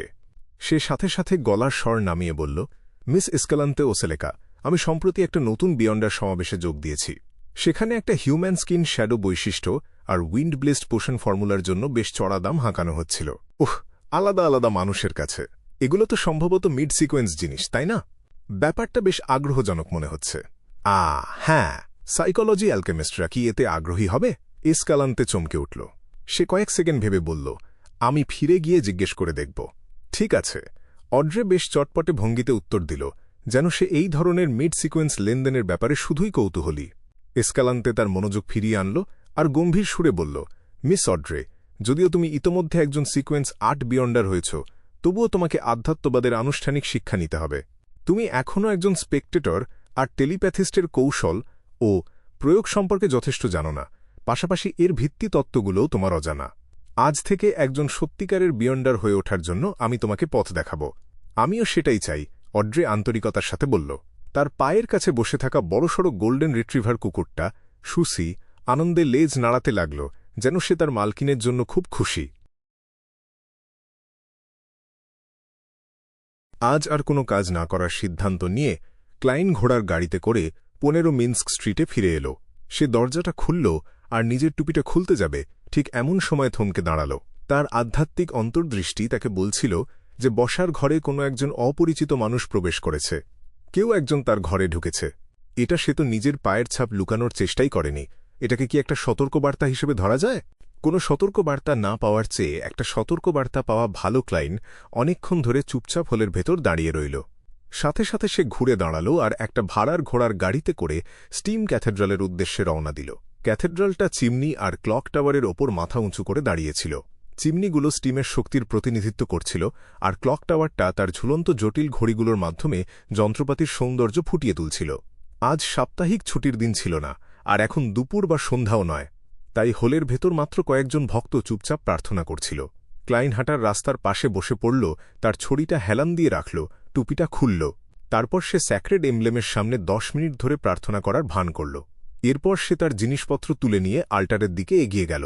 সে পাশে দাঁড়িয়ে থাকা স্টিম ক্যাথেড্রালের বিশপকে বলল, আমি একটা স্বীকারোক্তি করতে চাই।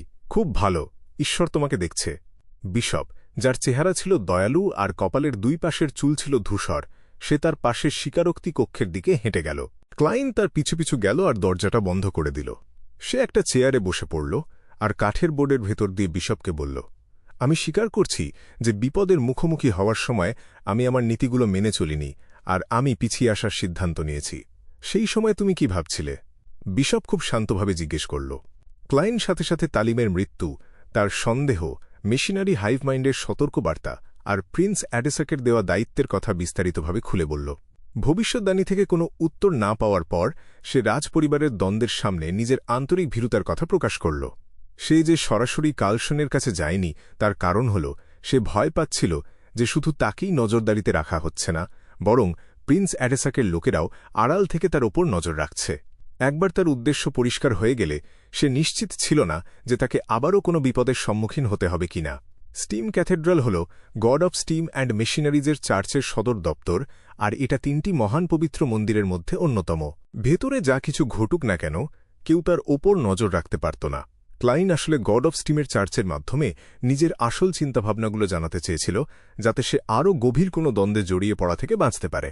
সহজ কথায় বলতে গেলে তার মন যা চাইছিল সে সেটাই করেছে। বিশপ চুপচাপ সব শুনল আর নিজের গলার স্বর না পাল্টেই উত্তর দিল, তোমার এই সিদ্ধান্ত মানুষের প্রবৃত্তি থেকেই এসেছে। ঈশ্বর তোমাকে দোষ দেবে না। ফিরে যাও, ঈশ্বর তোমাকে রক্ষা করবে। এটা ভালো। ক্লাইন ইশারাটা বুঝতে পারল আর চুপচাপ স্টিম ক্যাথেড্রাল থেকে বেরিয়ে এলো। বাইরে রাস্তায় দাঁড়িয়ে কুয়াশাচ্ছন্ন আকাশের দিকে তাকিয়ে সে নীরবে একটা দীর্ঘশ্বাস ফেলল। আমাকে যত তাড়াতাড়ি সম্ভব সামনের দিকে এগোতে হবে।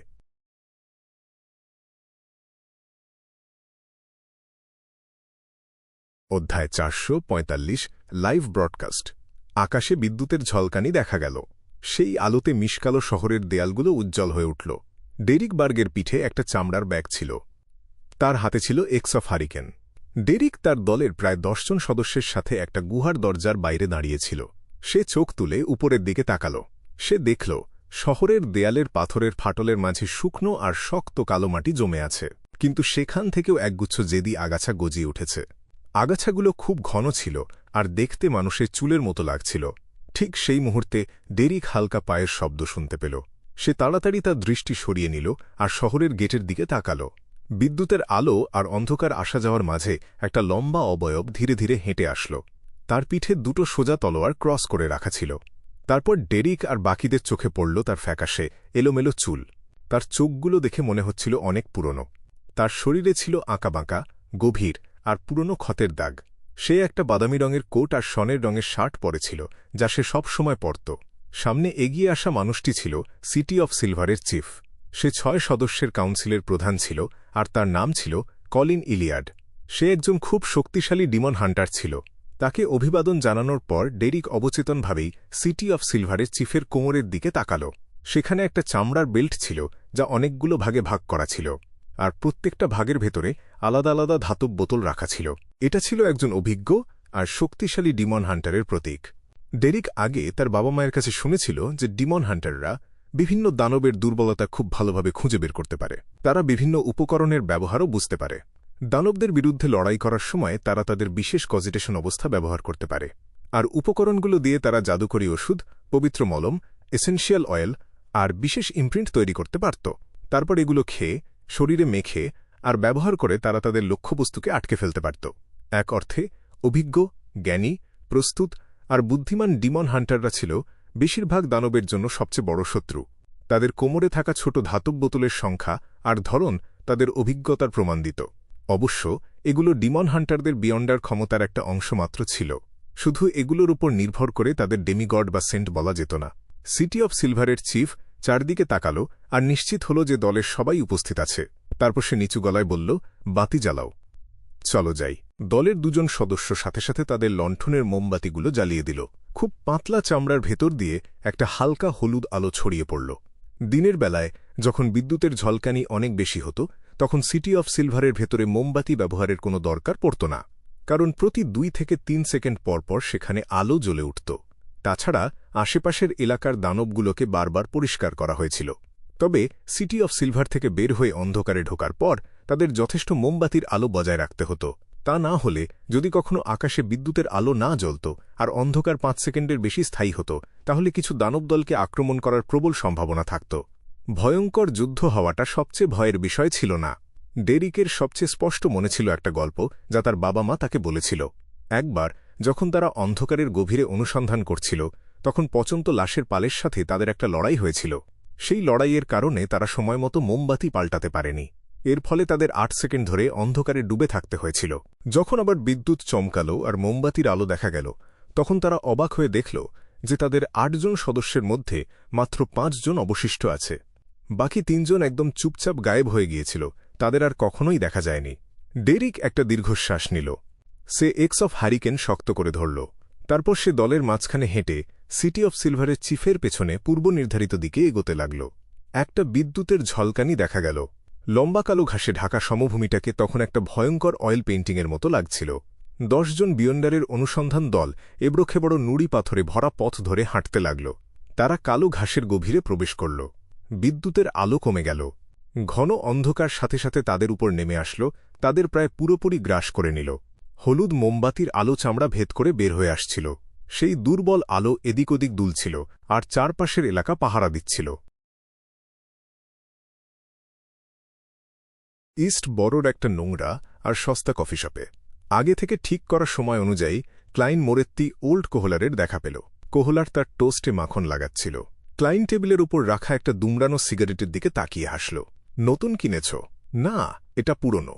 আমি তারপর থেকে আর সিগারেট খাইনি, তবে এটা সব সময় আমার সাথে রাখি। মাঝে মাঝে বের করে একটু শুঁকে দেখি। হে, এটা আমাকে আমার সেই ভবঘুরে জীবনের কথা মনে করিয়ে দেয়। তখন আমার সত্যি মনে হতো যে আমি যে কোনো মুহূর্তে মরে যেতে পারি। ওল্ড কোহলারের গলায় একটু ভয়ের আভাস ছিল। ক্লাইন আগে থেকে ভাঙিয়ে রাখা ২০ সলি নিল। সে চেয়ারে বসতে বসতে টাকাগুলো টেবিলের ওপর দিয়ে কোহলারের দিকে এগিয়ে দিল। গতবারের তথ্যগুলো নিয়ে আমি খুব সন্তুষ্ট ছিলাম। ওল্ড কোহলারের বিনয়ী উত্তরের জন্য অপেক্ষা না করে ক্লাইন মাথা ঘুরিয়ে কাউন্টারের দিকে তাকাল। ১ টুকরো ওটমিল পাউরুটি, ২ টুকরো টোস্ট, ১ খণ্ড মাখন, আলু দিয়ে গরুর মাংসের স্টু আর ১ পেন্সের ১ কাপ চা। মিস্টার মোরিয়ার্টি, তুমি কি গতকাল রাতের খাবার খাওনি? ওল্ড কোহলার টাকাগুলো হাতে ধরে এক মুহূর্তের জন্য অবাক হয়ে গেল। ক্লাইন মাথা নেড়ে হাসল। আমি পরে অনেক ব্যস্ত থাকব আর হয়তো দুপুরের খাবার খাওয়ার সময় পাব না। ক্লাইনকে দেখাতে হতো যে সে খুব সক্রিয় আর কাজ নিয়ে সিরিয়াস, কারণ সে প্রিন্স এদেশাকের কাছ থেকে ১০০ পাউন্ড পেয়েছিল। ওল্ড কোহলার আর কোনো প্রশ্ন করল না। সে টাকাগুলো পকেটে ঢোকাতে ঢোকাতে খুব সাবধানে চারদিকে তাকাল। তুমি আগে যে বিষয়টা নিয়ে খোঁজ নিতে বলেছিলে সেটার কিছু খবর পেয়েছি। আজিকের মাথার দাম ঘোষণা করেছে কয়েকজন গ্যাং লিডার আর কিছু তথ্য ব্যবসায়ী। তবে আমি জানি না কে তাদের এই কাজটা দিয়েছে, কারণ তাদের সাথে যোগাযোগ করা খুব কঠিন। এমআই নয়। ক্লাইন মাথা নেড়ে সায় দিল। এটুকুই যথেষ্ট। এর বেশি গভীরে যাওয়ার দরকার নেই। এটা অনেক বিপজ্জনক। ওল্ড কোহলা স্বস্তির নিঃশ্বাস ফেলে বলল, ২ দিন আগে গোল্ডেন ক্লোয়াক স্ট্রিটের একটা সস্তা হোটেলে একজন আজিকের মতো দেখতে কাউকে দেখেছে। শোনা গেছে যে লোকটা হুবহু বাউন্টি নোটিশের ছবির মতো দেখতে ছিল। ক্লাইনের বুক ধরফর করে উঠল, কিন্তু সে অবাক না হয়ে হাসল।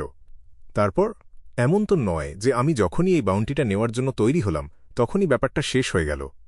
তারপর এই খবর পেয়ে অনেক বাউন্টি হান্টার সেখানে ছুটে গিয়েছিল, কিন্তু তারা কিছুই পায়নি। তারা বলেছে যে ঘরের ভেতরে লড়াইয়ের চিহ্ন ছিল।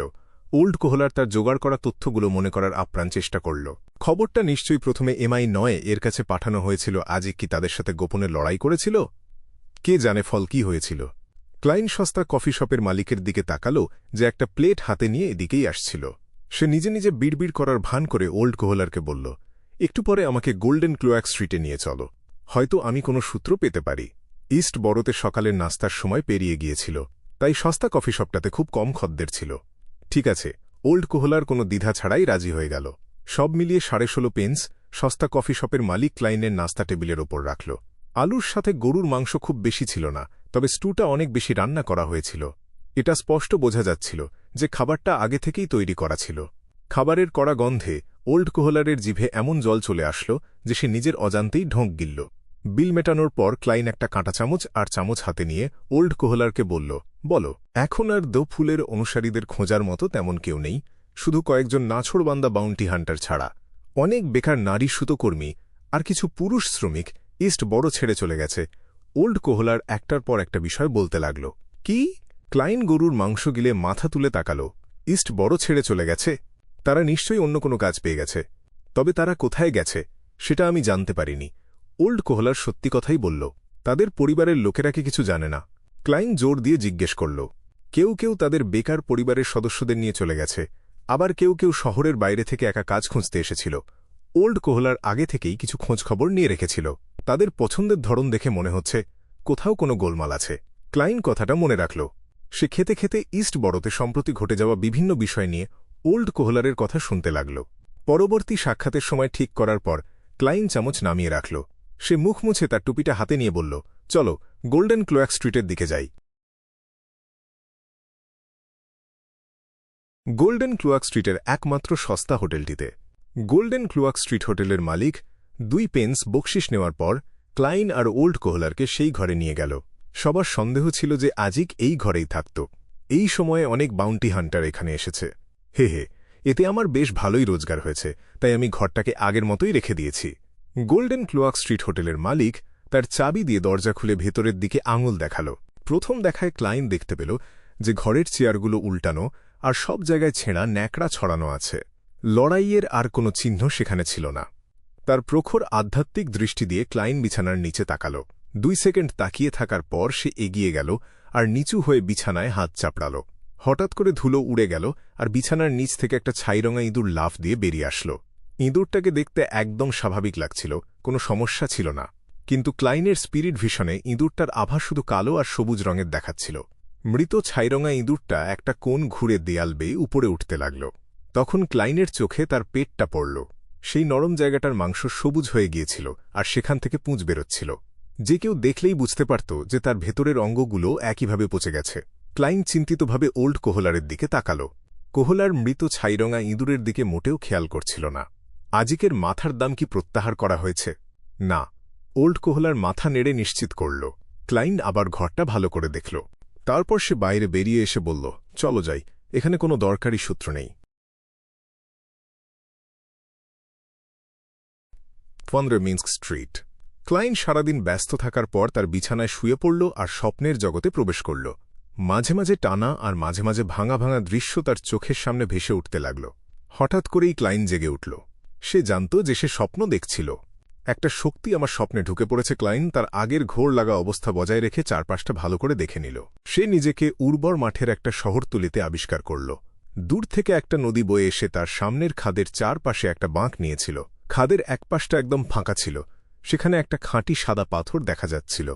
দূর থেকে দেখলে মনে হচ্ছিল যেন এর মধ্যে একটা পবিত্র সৌন্দর্য আছে। কালো কোট আর গাঢ় জ্যাকেট পরা প্রায় 10 জন নারী আর পুরুষ উপসাগরের একটা লুকানো মাটির নিচের প্রবেশপথ ঘিরে রেখেছিল। তাদের মধ্যে ক্লাইনের পরিচিত ইকানসার বার্নার্ডও ছিল। White Cliff Town, Stratford, River Creek, machinery hive mind, তারা কি আমন পরিবারের সমাধি খুঁজছে? কিন্তু আমার স্বপ্নে এসব দৃশ্য কেন আসবে? ক্লাইন খুব অবাক হল। ঠিক সেই মুহূর্তে সে দেখল নদীর জলের উপরিভাগ ঢেউ খেলছে। সেখানে দ্রুত এক লাইন সাদা লেখা ফুটে উঠল, তোমার অনুগত আর বিনয়ী সেবক অ্যারোডেস অনুসন্ধানের পরিস্থিতি সম্পর্কে তোমাকে জানাতে এসেছে। ক্লাইন হাঁ করে রইল। কিছুক্ষণের জন্য তার কথা বলার ক্ষমতা হারিয়ে গেল। তারপর তার মাথায় একটা গলা প্রতিধ্বনিত হল, আমাকে বলো, একটা পুরোপুরি ভালো আয়না কেন চগলখোর হবে?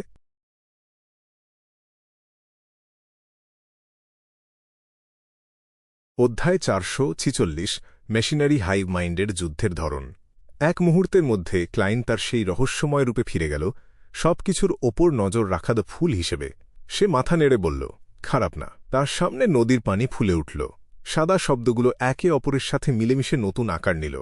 এরপরের দৃশ্যগুলো আপনার বিশ্বস্ত সেবক অ্যারোডেস রেকর্ড করেছে। আপনি চাইলে যে কোনো সময় দৃশ্যগুলো দ্রুত দেখতে বা পার হয়ে যেতে পারেন। এই বাক্যটা 2 সেকেন্ডের জন্য স্থির হয়ে থাকল, আর তারপর দৃশ্যটা হঠাৎ করে কাছে চলে এল। ক্লাইন সাথে সাথে ইকানসার বার্নার্ডের পাশে এসে দাঁড়াল, কিন্তু কেউ তাকে দেখতে পেল না। সে চারদিকে তাকাল আর অনুভব করল যে সে একদম জীবন্ত মানুষ আর বাস্তব দৃশ্যের মাঝে দাঁড়িয়ে আছে। তার চারপাশের কোনো কিছুই নকল মনে হচ্ছিল না, যেন সে সত্যিই সেখানে উপস্থিত আছে। আমি দৃশ্যগুলো দ্রুত দেখতে বা পার হয়েও যেতে পারি। এই আয়নার আসল রূপ অ্যারোডেস, তো দেখি একটা ভার্চুয়াল রিয়েলিটি ফ্যামিলি সিনেমা। ক্লাইন মনে মনে মজা না করে পারল না।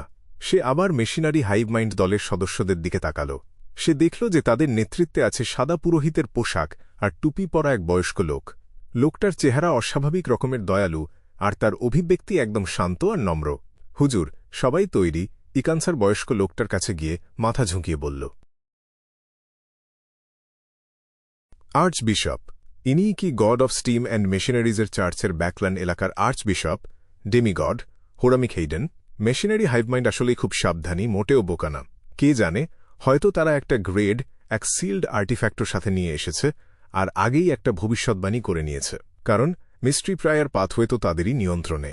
ভাগ্যিস আমি মোটামুটি নিশ্চিত হতে পেরেছি যে কুয়াশার ভবিষ্যৎবাণী ঠেকানোর ক্ষমতা কার্ডস অব ব্লাসফেমির মতোই। এটার কারণে ফলাফল একদম সাধারণ আর সন্দেহমুক্ত আসে। তা না হলে অনেক কিছুই হয়তো ফাঁস হয়ে যেত। তবে মিস শ্যারন আর আমার দেখা হওয়ার দৃশ্যটা সামনে আসার একটু সম্ভাবনা আছে, কারণ আমার কাছে সেটা ক্ষতিকর কিছু না।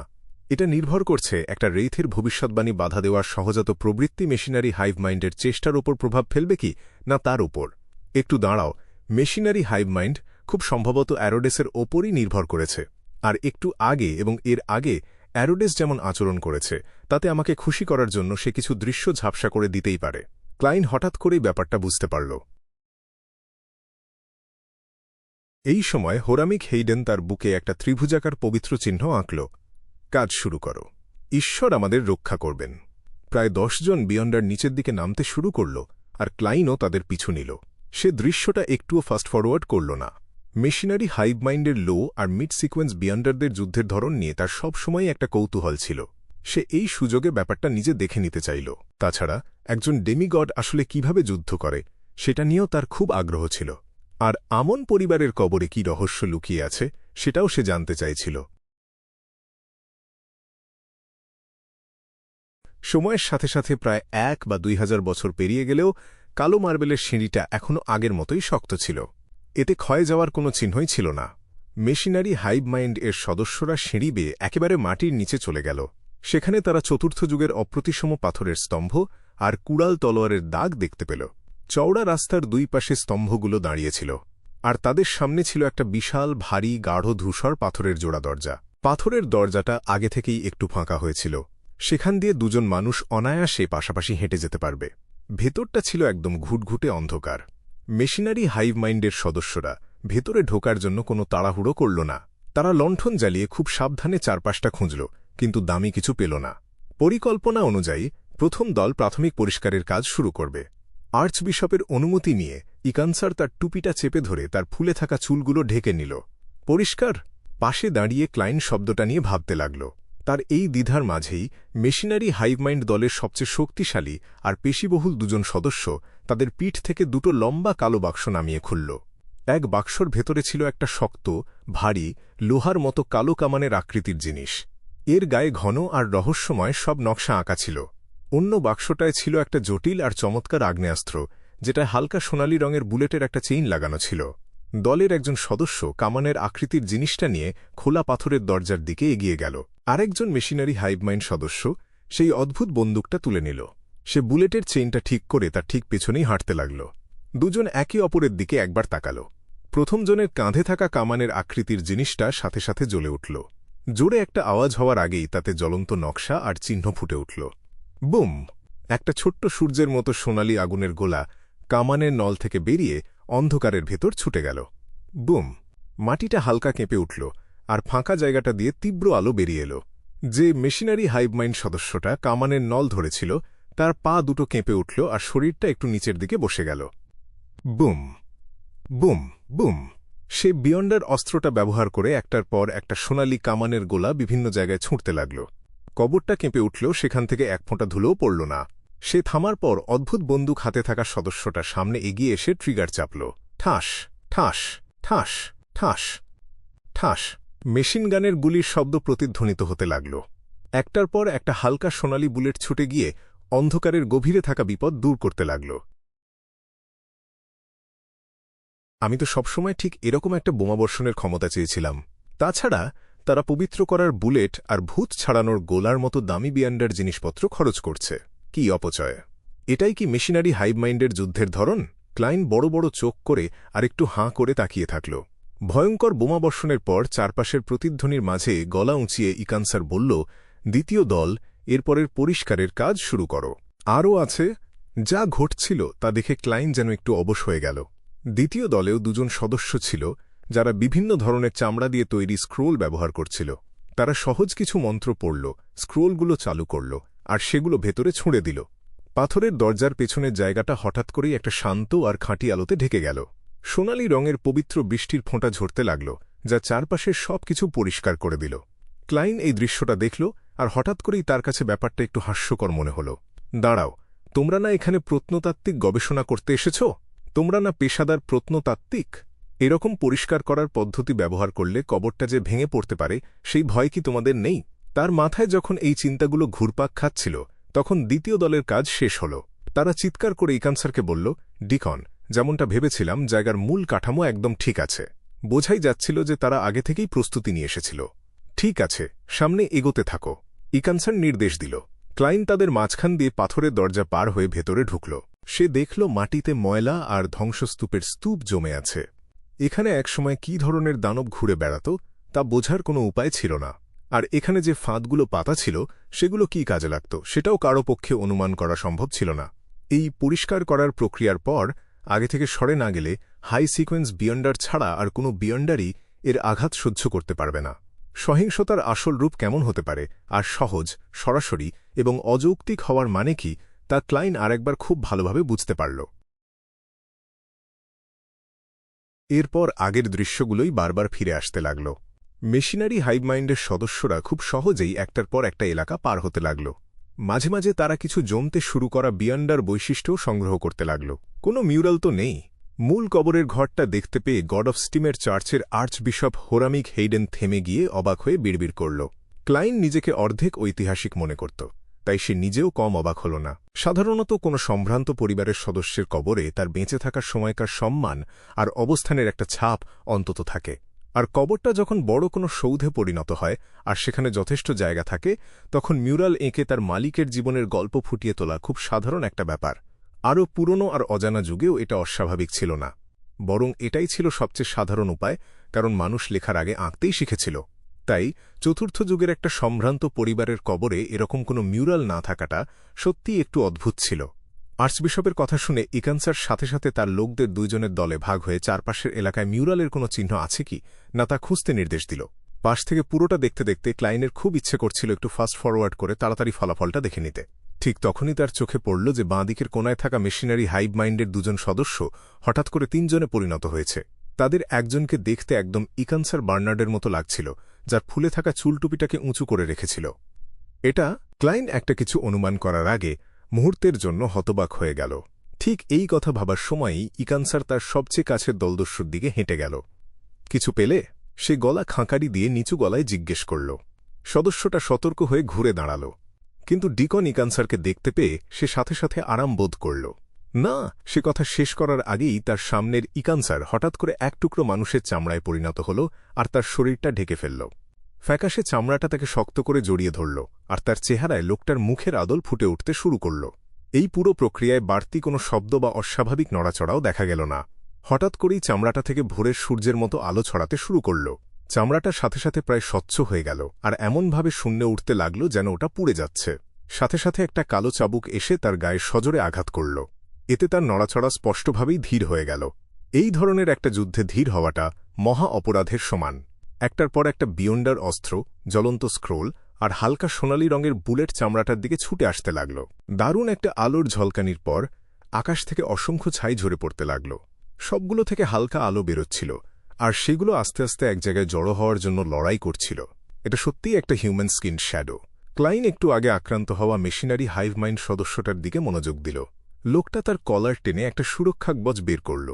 এতে সূর্য সম্পর্কিত অনেক প্রতীক আর জাদুকরী চিহ্ন আঁকা ছিল। ভাগ্যিস আর্চবিশপ আমাদের এগুলো পড়তে দিয়েছিলেন। লণ্ঠনটা ধরে সে মন থেকে প্রশংসা করল। ঠিক তখনই ক্লাইন বুঝতে পারল যে লোকটার ব্রোচে রাতের গুণ, আংটিতে ঝড়ের তীব্রতা আর বেল্ট থেকে শারীরিক শক্তির একটা অনুভূতি বেরোচ্ছে। যদিও এগুলো সবগুলো জাদুকরী জিনিস নয়, তবে বেশিরভাগই চার্ম আর বিয়ন্ডার অস্ত্রের তালিকায় পড়ে। এগুলোর প্রভাব খুব তাড়াতাড়ি কমে গেলেও এগুলোর দাম অনেক। তুমি যদি একজন কারিগর বা কোনো বড়লোক বিয়ন্ডার না হও, তবে এত কিছু একসাথে জড়ো করার কোনো উপায় নেই। এটাই কি মেশিনারি হাইভ মাইন্ডের যুদ্ধের ধরন? পানির মতো টাকা ওড়ানো। ক্লাইন হঠাৎ করেই একটু ধাক্কা খেল আর স্বাভাবিক হতে তার অনেক সময় লাগল। ঠিক তখনই হিউম্যান স্কিন শ্যাডোর বৈশিষ্ট্যটা এক জায়গায় জড়ো হয়ে একটা আকার নিল। এটা দেখতে বিশাল একটা হীরার মতো লাগছিল, যার অসংখ্য দিক থেকে আলো ঠিকরে বেরোচ্ছিল আর প্রতিটি দিকে একটা করে আলাদা চেহারা ফুটে উঠছিল। চেহারাগুলো একে অপরের গায়ের ওপর ঘন হয়ে লেগেছিল। এটা দেখে যে কারো মাথা ঘুরে যাবে। আমার ঠিক এটাই দরকার ছিল। ক্লাইন আনন্দে আত্মহারা হয়ে গেল। মেশিনারি হাইভ মাইন্ডের সদস্যরা যুদ্ধলব্ধ জিনিসপত্র গুছিয়ে নেওয়ার পর আবার মিউরাল খুঁজতে লাগল, কিন্তু তারা সেগুলোর কোনো চিহ্নই পেল না। বাধ্য হয়ে তারা আবার এক জায়গায় জড়ো হল আর মূল কবরের দিকে যাওয়া রাস্তাটা ধরে এগোতে লাগল।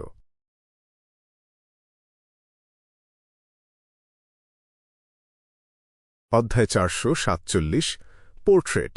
আরেক দফা বোমাবর্ষণের পর মিশনারি হাইভ মাইন্ডের সদস্যদের সামনে মূল সমাধির রাস্তাটা খুলে গেল। মাটিতে চারদিকে ধ্বংসস্তূপ ছড়িয়ে ছিটিয়েছিল। মানুষের মুখের প্রতিচ্ছবি ফুটে থাকা হীরক আকৃতির বিয়ন্ডার বৈশিষ্ট্যটা ডান দিকের দেয়ালের নিচে চুপচাপ পড়েছিল। অন্য দুটো জিনিসের আলোতে সেটা চকচক করছিল। দুই পাশের দেয়াল আর পাথরের ছাদসহ পুরো সুড়ঙ্গটা গর্তে ভরে গিয়েছিল। তবে একটা জিনিস একটুও নষ্ট হয়নি। সেটা ছিল একটা ফ্রেম, যেটা সামনের দিকে প্রায় 7 মিটার দূরে ঝোলানো ছিল। ফ্রেমটার রং ছিল বাদামি, আর কাঠের টেক্সচারটা একদম স্পষ্ট বোঝা যাচ্ছিল। তবে ফ্রেমটার শুধু একটা পাশ দেখা যাচ্ছিল। কেউ কিছু না বললেও সেখানে থাকা সব বিয়ন্ডাররা বুঝতে পারল যে জিনিসটা অদ্ভুত। এই সময় বাষ্প এবং যন্ত্রপাতির দেবতার চার্চের আর্চবিশপ হোরামিক হেইডেন সামনে এগিয়ে গেল। সে শান্ত গলায় বলল, রেকর্ড অনুযায়ী এটা সম্ভবত আমন পরিবারের স্পেক্টার পোর্ট্রেট ফ্রেম। কেউ যদি এটার সীমানার ভেতরে যায় আর এটার আলো তার গায়ে পড়ে, তাহলে সাথে সাথে তার স্পিরিট বডি তার রক্তমাংসের শরীর থেকে আলাদা হয়ে যাবে। সেটা একটা পোর্ট্রেট বা ছবিতে পরিণত হয়ে চিরকালের জন্য এর ভেতর আটকা পড়ে যাবে। এই অবস্থায় পোর্ট্রেটটা বদলে ফেললেও সঠিক উপায় না জানলে সেই মানুষটাকে বাঁচানোর কোনো পথ নেই। আটকা পড়ে থাকার সময়টা যদি খুব বেশি হয়ে যায়, তাহলে শরীরটা এমনিতেই মারা যাবে। তখন যদি কেউ সিল খোলার সঠিক উপায় বেরো করে, তবু স্পিরিট বা আত্মাটা খুব তাড়াতাড়ি মিলিয়ে যাবে। কথা বলতে বলতে হোরামিক হেইডেন এক পা করে সেই অদ্ভুত ফ্রেমটার দিকে এগিয়ে গেল। ক্লাইন মোরেত্তি একটু চিন্তায় পড়ে গেল। সিল্ড আর্টিফ্যাক্টের সাথে ডেমিগডের লড়াই দেখার সাহস তার হচ্ছিল না। কিন্তু পরক্ষণেই তার মনে পড়ল যে সে শুধু জাদুর আয়না অ্যারোডেসের দেখানো একটা দৃশ্য দেখছে। তাহলে আর ভয়ের কি আছে? এটা তো খুব স্বাভাবিক ব্যাপার, ঠিক যেন হরর মুভি দেখা বা কোনো ডার্ক গেম খেলার মতো। ক্লাইন নিজেকে শান্ত করল। সে হাঁটার গতি বাড়িয়ে হোরামিক হেইডেনের পাশাপাশি চলে আসল। ডেমিগড আর্চবিশপ খুব তাড়াতাড়ি সেই রহস্যময় জিনিসটার কাছাকাছি পৌঁছে গেল, যেটাকে সিল করা দরকার ছিল। তার পরনে ছিল একটা সাদা প্রিস্ট রোব আর মাথায় যাজকদের টুপি। ফ্রেমের কাঁচের ওপর তার ছায়াটা আস্তে আস্তে ফুটে উঠল। কাঁচ 4th ইপকে কাঁচছিল, তাই তো মনে হচ্ছে। 5th ইপকের ইতিহাসে অন্তত সবসময় কাঁচের অস্তিত্ব ছিল, কিন্তু এটাকে আবিষ্কার করেছে তার কোনো উল্লেখ নেই। ক্লাইন ডেমিগড আর অদ্ভুত সিল্ড আর্টিফ্যাক্টের মধ্যে লড়াইটা দেখার জন্য খুব আগ্রহ নিয়ে অপেক্ষা করতে লাগল। হোরামিক হেইডেনের শরীরের ওপরের অংশটা পুরোপুরি স্পেক্টার পোর্ট্রেট ফ্রেমের ভেতর দেখা যাচ্ছিল, কিন্তু তার চোখের দৃষ্টি একটুও ম্লান হয়নি। সে সামনাসামনি ফ্রেমটার দিকে এগিয়ে গেল। ছবির ভেতরের ছায়াটা কাঁপতে লাগল। মনে হচ্ছিল ছায়াটা বারবার ছোট হয়ে যাওয়ার চেষ্টা করছে, কিন্তু পারছে না। হোরামিক থামল। সে একটা বড় আর প্রায় অস্বচ্ছ কালো কাপড় বের করল, যেটা সে অনেক আগে থেকেই তৈরি করে রেখেছিল। কাপড়টা দিয়ে সে স্পেক্টার পোর্ট্রেট ফ্রেমটা ঢেকে দিল। ফ্রেমটা কয়েকবার কেঁপে উঠল, কিন্তু শেষ পর্যন্ত কালো কাপড়টা দিয়ে পুরোপুরি ঢাকা পড়ার পর সেটা শান্ত হয়ে গেল। হোরামিকের মধ্যে কোনো ভাবান্তর দেখা গেল না। সে খুব সহজেই স্পেক্টার পোর্ট্রেট ফ্রেমটা তুলে নিল। সে কালো কাপড়টা দিয়ে ফ্রেমটা ভালো করে মুড়ে এর পেছনে একটা গিট দিয়ে দিল। ব্যাপারটা রহস্যবিদ্যার নিয়মের সাথে মিলছে ঘন। একটু আগেই না বলা হলো যে স্পিরিট বডি ফ্রেমের ভেতর শুষে নিয়ে একটা পোর্ট্রেট বা ছবিতে পরিণত করবে? তাহলে আর্চ বিশপের কিছু হলো না কেন? এটা কি কোনো ডেমিগডের বিশেষত্ব, নাকি অন্য কোনো কারণ আছে? ক্লাইন ভালো করে হোরামিক হেইডেনকে পর্যবেক্ষণ করল, কিন্তু সে অস্বাভাবিক কিছুই দেখতে পেল না। তার চোখে প্রাণশক্তি ভরপুর, মুখের অভিব্যক্তি শান্ত, আর শরীরটাও রক্তমাংসের। ইস, আমি যদি নিজে ওখানে থাকতাম, তাহলে আমি আমার স্পিরিট ভিশন চালু করে দেখতে পারতাম। ক্লাইন তার দৃষ্টি সরিয়ে নিল। সে ইকানসার বার্নার্ডের মতো মেশিনারি হাইভ মাইন্ডের সদস্যদের আসার জন্য অপেক্ষা করতে লাগল। হোরামিক স্পেক্টার পোর্ট্রেট ফ্রেমটা দলের একজনের হাতে দিল। তারপর সে সুড়ঙ্গের একেবারে শেষে থাকা মূল সমাধির দিকে এগিয়ে গেল। সেখানে একটা কালো পাথরের দরজা ছিল। দরজাটায় তলোয়ার আর কুড়ালের অসংখ্য আঘাতের দাগ ছিল। দরজাটার ঠিক মাঝখানে একটা ছাইরঙা সাদা গোল চাকতি ছিল। চাকতির ওপরের দিকটা 12টা ভাগে ভাগ করা ছিল। সেখানে একটা কালো কাঁটা ছিল, ঠিক যেন বাইরের জগতের কোনো ঘড়ি। তবে ভাগগুলো সমান ছিল না। সেগুলো বিভিন্ন আকারের এবং একে অপরের সাথে একেবারে বেমানান ছিল। তাছাড়া প্রতিটা খোপের অর্ধেকটা অংশ ছায়ায় ঢাকা ছিল। আমন পরিবারের কোট অফ আর্মস বা প্রতীক, আর্চবিশপ হোরামিক সংক্ষেপে বলল। সে এই প্রতীকের ভেতরের অর্থটা বুঝিয়ে বলল না, কারণ বর্তমানে কেবল ডিকন ইকানসার বার্নার্ডেরই এটা জানার যোগ্যতা ছিল। অন্যদিকে ক্লাইন তার রহস্যবিদ্যার জ্ঞানের ওপর নির্ভর করে এটার অর্থ বোঝার চেষ্টা করতে লাগল। একটা গোল চাকতি, 12টা ভাগ আর একটা কাঁটা, সব মিলিয়ে এটা পরিষ্কারভাবে সময়কে নির্দেশ করছে। এটা ওয়ার্ম অফ টাইমের সাথে মিলে যাচ্ছে, যেটা আমনের অবতার ধ্বংস হয়ে যাওয়ার পর ফেলে গিয়েছিল। চাকতির 12টা সমান ভাগ হওয়ার কথা ছিল, কিন্তু সেগুলো সমান নয়, আর এর এক অংশের ওপর ছায়া পড়ে আছে। এর মানে কি এই যে আমন পরিবার হল সময়ের অন্ধকার দিক? তাহলে ব্লাসফেমার পরিবার হিসেবে তাদের উপাধিটা কোথায় প্রকাশ পাচ্ছে? ক্লাইন যখন এসব ভাবছিল, তখন আর্চবিশপ হোরামিক কোনো ধরনের সুরক্ষা ছাড়াই পাথরের দরজাটা ঠেলে খুলে ফেলল। ভারী পাথরের দরজাটা খুলতেই একটা বিশাল সমাধিকক্ষ দেখতে পাওয়া গেল। কক্ষটার ঠিক মাঝখানে একটা উঁচু বেদি ছিল। সেই বেদির ওপর একটা কুচকুচে কালো কফিন রাখা ছিল। চারপাশের দেয়ালগুলো লোহার ল্যাম্পস্ট্যান্ড দিয়ে সাজানো ছিল। প্রতিটা ল্যাম্পস্ট্যান্ডে একটা করে জ্বলন্ত সাদা মোমবাতি ছিল। মোমবাতির শিখাগুলো একটুও কাঁপছিল না। সেখানে এতটাই পিনপতন নীরবতা ছিল যে মনে হচ্ছিল পুরো দৃশ্যটা যেন থেমে আছে। 1 কি 2000 বছর পার হয়ে যাওয়ার কোনো ছাপ সেখানে ছিল না। পাথরের দরজা থেকে কফিন পর্যন্ত সোজা রাস্তার ওপর অনেকগুলো লাশ পড়েছিল। তাদের সবার পরনে ছিল কালো টুইডের কোট, হাফ টপ হ্যাট অথবা সাধারণ শ্রমিকদের কাপড় আর মাথায় টুপি। এটা পরিষ্কার বোঝা যাচ্ছিল যে তারা সাম্প্রতিক বছরগুলোতেই ভেতরে ঢুকেছিল। এরা কি সেই বিয়ন্ডাররা যারা এর আগে সাহায্যকারী ভাড়া করেছিল? তারা সামনের জায়গাটা পার হয়ে আসলো কিভাবে? হিউম্যান স্কিন, শ্যাডো আর অন্যান্য দানবরা তো স্পষ্টতই এখনও বেঁচে ছিল। মাথাভর্তি প্রশ্ন নিয়ে ক্লাইন লাশগুলোর দিকে তাকাল। যা সে দেখল তাতে সে সাথে সাথে চমকে উঠল। লাশগুলোর মাথায় পাতলা সাদা চুল ছিল। তাদের চামড়া ছিল শুকনো আর কোঁচকানো, আর চামড়ার ওপর স্পষ্ট দাগ ছিল। তাদের দেখে 80 বা 90 বছরের বুড়ো মনে হচ্ছিল। তাদের শরীরে আঘাতের কোনো চিহ্ন ছিল না, যেন তারা বার্ধক্যের কারণেই মারা গেছে। তাছাড়া মনে হচ্ছিল তারা খুব সম্প্রতি মারা গেছে, কারণ লাশগুলোতে পচন ধরেনি। এটা তো পরিষ্কার যে এত বয়স্ক বিয়ন্ডাররা মিলে সমাধি অন্বেষণ করতে আসবে না। এমনকি যারা সমাধিটা খুঁজে পেয়েছিল তারা বয়স্ক হলেও সাহায্যকারী খোঁজার সময় তারা অবশ্যই তরুণ আর শক্তিশালী কাউকে বেছে নেয়ার চেষ্টা করত। এখানে নিশ্চয়ই কোনো গণ্ডগোল আছে। ক্লাইন ভ্রু কুঁচকে আবারও চারদিকে তাকাল। তার সাথে সাথেই আমনের অবতারের ফেলে যাওয়া ওয়ার্ম অফ টাইম আর পাথরের দরজায় থাকা আমন পরিবারের সময়ের প্রতীকের কথা মনে পড়ল। মানুষকে দ্রুত বুড়ো করে দেয়াটা কি আমন পরিবারের কোনো বিয়ন্ডার ক্ষমতা? সময়ের অন্ধকার দিক, সময়ের ফাঁকফোকর। এমন কি হতে পারে যে অন্যরা যখন দ্রুত বুড়ো হয়ে যায় তখন আমন পরিবারের সদস্যরা তাদের তারুণ্য ফিরে পায় আর আয়ু বাড়িয়ে নেয়? একটু দাঁড়াও, এই বিয়ন্ডারদের এভাবে সহজেই এখানে ঢুকতে দেয়াটা হয়তো সমাধির মালিকের ইচ্ছেকৃত কোনো চাল ছিল। নিজের অস্তিত্ব টিকিয়ে রাখার জন্য সে হয়তো তাদের সময়গুলো চুরি করতে চেয়েছিল। ক্লাইন সন্দেহের দৃষ্টিতে বেদির ওপর থাকা কালো কফিনটার দিকে তাকাল। ঠিক এই সময় ডেমিগড হোরামিক হেইডেন তার বাঁ হাতটা ওপরে তুলল আর নিচের দিকে নামিয়ে ইশারা করল। তোমরা এখানেই থামবে, সে বলল। জি, ইয়োর গ্রেস, ইকানসার বার্নার্ড আর তার সঙ্গীরা কোনো দ্বিধা ছাড়াই উত্তর দিল। একটা অফিসিয়াল সংগঠনের সদস্য হিসেবে তারা অতীতের অনেক বিয়ন্ডার ঘটনা নিয়ে পড়াশোনা করেছিল। তারা জানত যে এরকম পরিস্থিতিতে তাদের অবশ্যই একজন হাই সিকোয়েন্স বিয়ন্ডারের নির্দেশ মেনে চলতে হবে। তারা কোনোভাবেই হটকারী কাজ করতে পারবে না, নইলে তারা কিভাবে মারা যাবে তার টেরও পাবে না। হোরামিক সামনের দিকে তাকাল। তার চোখ বেদির নিচের দিকে উল্টো করে ঝোলানো একটা পিকচার ফ্রেমের ওপর গিয়ে পড়ল। তার অভিব্যক্তিতে কোনো পরিবর্তন আসল না। সে ধীরে সুস্থে সামনের দিকে হাঁটতে লাগল। কোনো প্রস্তুতিই নিচ্ছে না। ডেমিগডদের বৈশিষ্ট্য কি হটকারী হওয়া? ক্লাইন অবাক হয়ে গেল। সে যেন কল্পনা করতে পারছিল যে হোরামিক দ্রুত বুড়ো হয়ে যাচ্ছে, তার দাঁত পড়ে যাচ্ছে, সাদা চুলগুলো নিস্তেজ হয়ে যাচ্ছে আর চামড়া কুঁচকে যাচ্ছে। 1 পা, 2 পা, 3 পা। হোরামিক যাকে একদম ঠিকঠাক দেখাচ্ছিল সে হঠাৎ করে কেঁপে উঠল, আর তার শরীর থেকে তীক্ষ্ণ আর কর্কশ একটা ঘর্ষণের শব্দ ভেসে আসল। তার হাঁটার গতি কমে যেতে লাগল। তার নড়াচড়াগুলো আড়ষ্ট হয়ে গেল, আর চোখের পলকে তার চামড়া শুকিয়ে গেল। এখানে কোনো একটা গণ্ডগোল আছে। এটা তো কোনো সাধারণ মানুষের বুড়ো হওয়ার প্রক্রিয়া না। একটু আগের ওই ঘর্ষণের শব্দটা কিসের ছিল? ক্লাইন মনে মনে বিড়বিড় করল। 4 পা, 5 পা, 6 পা। হোরামিকের শরীর থেকে কিছু একটা ছিঁড়ে যাওয়ার শব্দ আসল, আর কোনো একটা জিনিস মাটিতে পড়ে গেল। ক্লাইন অবচেতনভাবেই ওদিকে তাকাল। সে দেখতে পেল একটা গিয়ার পড়ে আছে, জঙ্গ ধরা একটা গিয়ার। হোরামিক এগিয়ে যেতে লাগল, আর কিছুক্ষণ পরপর তার শরীর থেকে বিভিন্ন জিনিস মাটিতে পড়তে শুরু করল।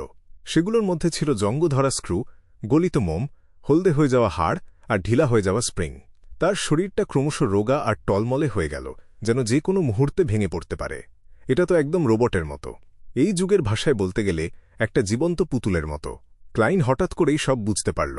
তার মনে পড়ল যে ওল্ড নীলো মারা যাওয়ার আগে বলেছিল, আর্থ মাদার চার্চের সিকোয়েন্স 4 বিয়ন্ডাররা অ্যালমিক্যাল লাইফ বা কৃত্রিম জীবন তৈরিতে বেশ দক্ষ, আর 7 পাথরের সমপর্যায়ের সিকোয়েন্সরাও মোটামুটি এই কাজটা করতে পারে। আর হোরামিক তো 7 পাথওয়ের একজন হাই সিকোয়েন্স বিয়েন্ডার। আমার সামনে থাকা হোরামিক আসল মানুষ নয়, এটা শুধু নিখুঁতভাবে তৈরি একটা পুতুল। একটু আগে স্পেক্টার পোর্ট্রেট ফ্রেমটা কাজ না করার কারণ হল একটা পুতুলের কোনো স্পিরিট বডি থাকে না। আসল হোরামিক নিশ্চয়ই এখনও অনেক দূরে আছে, যেমনটা একজন ডেমিগডের কাছে আশা করা যায়।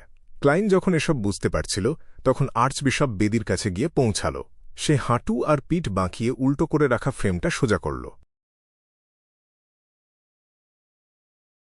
সাধারণত বিয়ন্ডার উপাদান থাকা কোনো সমাধি অন্বেষণ করার সময় কোনো জিনিস উল্টানো থেকে বিরত থাকাটা জরুরি, কিন্তু এবার হোরামিক ঠিক উল্টো কাজটাই করল। পোর্ট্রেট ফ্রেমটা সোজা করার সাথে সাথেই সিল করা সমাধির ভেতর দিয়ে হঠাৎ করে একটা বাতাস বয়ে গেল। বাতাসটা সেখানকার নিরাকার বন্দিদশা আর নীরবতাকে ভেঙে দিল। লোহার রঙের ল্যাম্পস্ট্যান্ডের মোমবাতিগুলো খুব দ্রুত জ্বলে উঠল। সেগুলোর আলো অস্বাভাবিক রকম উজ্জ্বল হয়ে গেল, তবে খুব শিগগিরই সেগুলো শেষ হয়ে গলে গেল। মাটিতে পড়ে থাকা পুরনো লাশগুলো খুব দ্রুত পচে গিয়ে দুর্গন্ধ ছড়াতে লাগল। মাত্র কয়েক সেকেন্ডের মধ্যেই সমাধির মূল কক্ষটা অন্ধকারে ঢেকে গেল। শুধু মেশিনারি হাইভ মাইন্ডের সদস্যদের হাতে থাকা লণ্ঠনের আলো দিয়ে কোনোমতে সামনের জায়গাটা দেখা যাচ্ছিল। হোরামিক মেঝে থেকে পিকচার ফ্রেমটা তুলে নিল আর সিঁড়ি বেয়ে বেদির ওপর উঠল। সে কালো কফিনটার কাছে আসল। তারপর তার ডান হাতটা বাড়িয়ে জোরে সোরে একটা ধাক্কা দিল। ক্যাঁচ ক্যাঁচ ক্যাঁচ ক্যাঁচ শব্দ করে ভারী কফিনের ঢাকনাটা একটু ফাঁকা হয়ে খুলে গেল। মনে হল যেন সেটা পেরেক দিয়ে আটকানোই ছিল না। হোরামিক ভেতরের দিকে তাকাল। তারপর আগের মতোই নির্বিকার গলায় সে বলল, এখানে কোনো লাশ নেই। দৃশ্যটা যখন আরেকটু কাছে আসল, ক্লাইন দেখতে পেল যে কফিনের ভেতরটা একেবারেই ফাঁকা। সেখানে শুধু একটা ফ্যাকাশে সোনালি রঙের কুশন রাখা ছিল, যেটার ওপর 12টা আংটিওয়ালা একটা পোকার নকশা করা ছিল। ঠিক সেই মুহূর্তে হোরামিক ঘুরে দাঁড়াল। তার হাতে থাকা পিকচার ফ্রেমটার ছবি ইকানসার আর বাকিদের চোখে ফুটে উঠল। এক নজর দেখেই ক্লাইনের দৃষ্টি হঠাৎ করে স্থির হয়ে গেল। সেটা ছিল একটা হাস্যোজ্জ্বল তরুণের পোর্ট্রেট। তার চোখ দুটো কালো আর চুলগুলো ছিল কালো কোঁকড়া। তার কপালটা ছিল চওড়া আর মুখটা ছিল পাতলা। তার এক চোখে একটা স্ফটিকের মনোকল বা একচোখা চশমা ঝোলানো ছিল। তার মাথায় ছিল একটা কালো রঙের চোখা টুপি। আমন।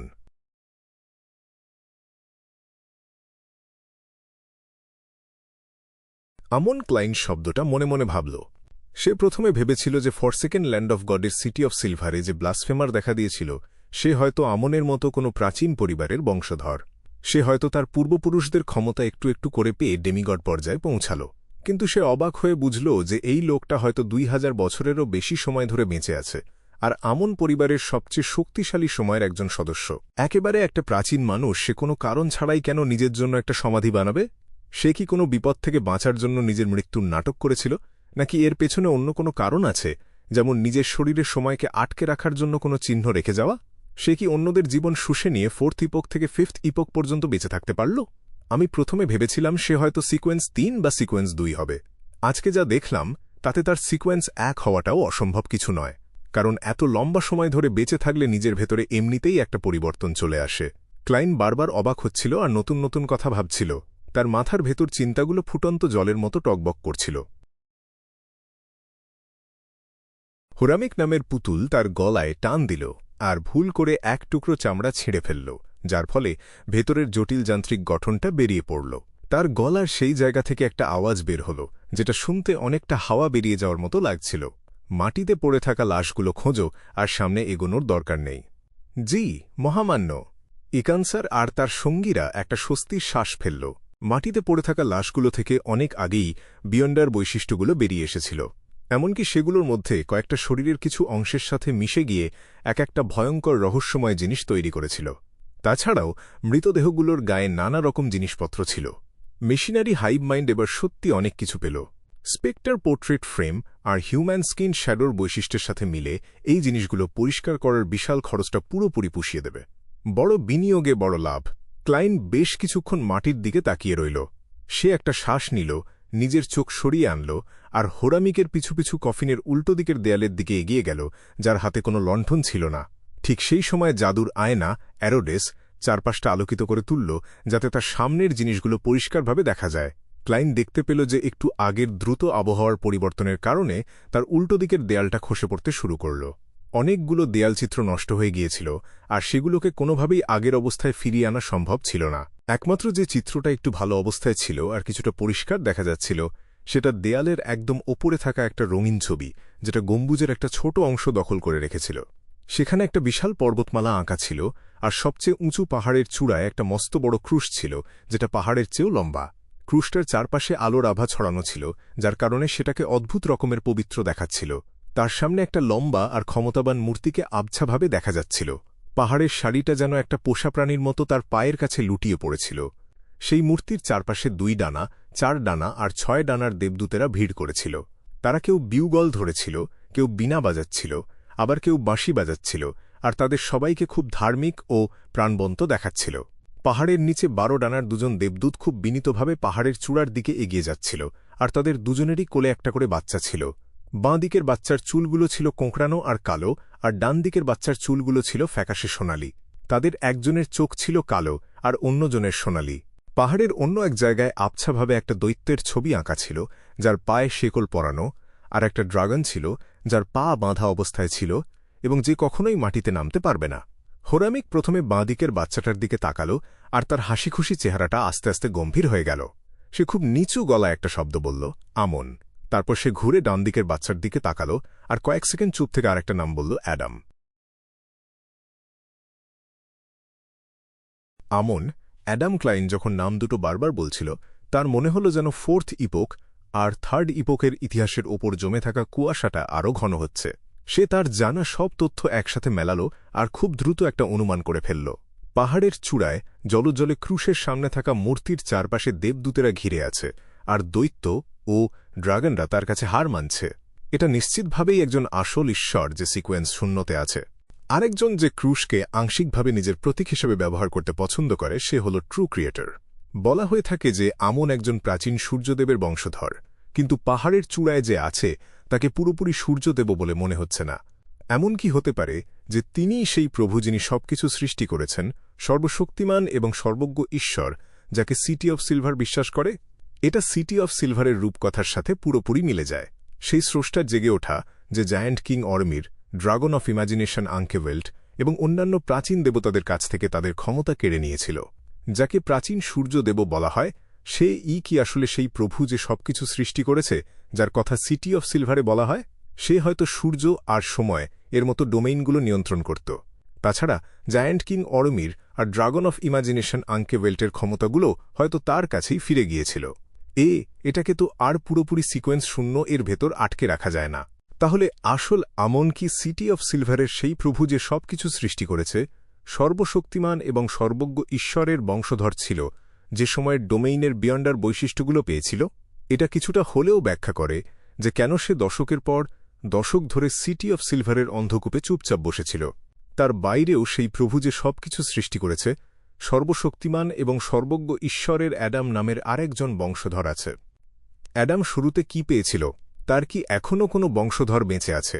আর যদি থেকেই থাকে, তবে সে কোথায় থাকতে পারে? ট্রু ক্রিয়েটর আর সেই মানুষটার মধ্যে সম্পর্ক কি? এটা কি শুধু স্রষ্টার উপাধি আর ক্রুশের প্রতীক ব্যবহার করে একটা নকল করার চেষ্টা, নাকি এই দুজনের মধ্যে আরও গভীর কোনো সম্পর্ক আছে? ক্লাইন তার সন্দেহগুলো খুব বেশি বাইরে প্রকাশ করল না, কারণ জাদুর আয়না অ্যারোডেস হয়তো তাকে মেপে দেখছিল। হোরামিক কিছুক্ষণ দেয়ালচিত্রের দিকে তাকিয়ে রইল, তারপর সে হঠাৎ কয়েক পা সামনে এগিয়ে গিয়ে তার হাত দুটো প্রসারিত করে দেয়ালে চেপে ধরল। কোনো শব্দ ছাড়াই সেই চমৎকার দেয়ালচিত্রটা ভেঙে পড়ল, আর পাথরের টুকরো হয়ে মাটিতে আছড়ে পড়ল। এমনকি এর রঙও খুব দ্রুত উবে গেল, কোনো চিহ্ন না রেখেই গায়েব হয়ে গেল। Church of the god of steam and machinery ইচ্ছে করেই 3rd আর 4th ইপোকের ইতিহাস লুকিয়ে রাখছে। অন্য চার্চগুলোও কি একই কাজ করছে? ক্লাইন ভুরু কুঁচকাল, আর হোরামিক পুতুলটার পিছু পিছু অন্যদিকে এগিয়ে গেল। অর্ধেক চক্কর দেওয়ার পর তারা আরেকটা জিনিস খুঁজে পেল। এক কোণায় একটা পাথরের দরজা দেখা গেল, যার শুধু বাইরের কাঠামোটা বোঝা যাচ্ছিল। এই সময় হোরামিক পুতুলটার জয়েন্টগুলো থেকে একটানা ক্যাচক্যাচ শব্দ হচ্ছিল, কিন্তু এটা তাকে পাথরের দরজার দিকে দ্রুত এগিয়ে গিয়ে ডান হাত দিয়ে সেটা ধাক্কা দেওয়ার চেষ্টা করা থেকে আটকাতে পারল না। পাথরের দরজার ওপরে হঠাৎ করে জলের মতো আলো ঝলমল করে উঠল, যেটা জমাট বেঁধে এমন একটা দৃশ্য তৈরি করল যা এতটাই বাস্তব লাগছিল যে মনে হচ্ছিল হাত দিয়ে ছোঁয়া যাবে। গাঢ় নীল ঢেউগুলো সামনের দিকে আছড়ে পড়ছিল, আর সেখানে তরলের মতো ঘন কালো কুয়াশা ছিল। কুয়াশার ভেতর থেকে একটা এবড়োখেবড়ো পাহাড় মাথা তুলে দাঁড়িয়েছিল, যেখান থেকে অনবরত আঠালো তরল গড়িয়ে পড়ছিল। পাহাড়ের পেছনে কালো কুয়াশা যেন অনন্তকাল ধরে ছড়িয়েছিল, যার কোনো শেষ দেখা যাচ্ছিল না। এর গভীরতারও কোনো শেষ ছিল না।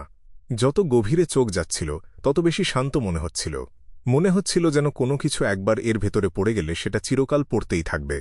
এটা কোন জায়গা? ক্লাইন নিজের মনে বিড়বিড় করলেও তার চেহারায় কোনো পরিবর্তন এলো না। হোরামিক নিজের হাত সরিয়ে নিল আর দৃশ্যটা ধীরে ধীরে মিলিয়ে গিয়ে অদৃশ্য হওয়া পর্যন্ত তাকিয়ে রইল। সে মাথা পেছনে হেলিয়ে দিল আর অবাক হয়ে একটা দীর্ঘশ্বাস ফেলল। অ্যাবিস, অ্যাবিস, ওটা তো সমস্ত দুর্নীতির উৎস।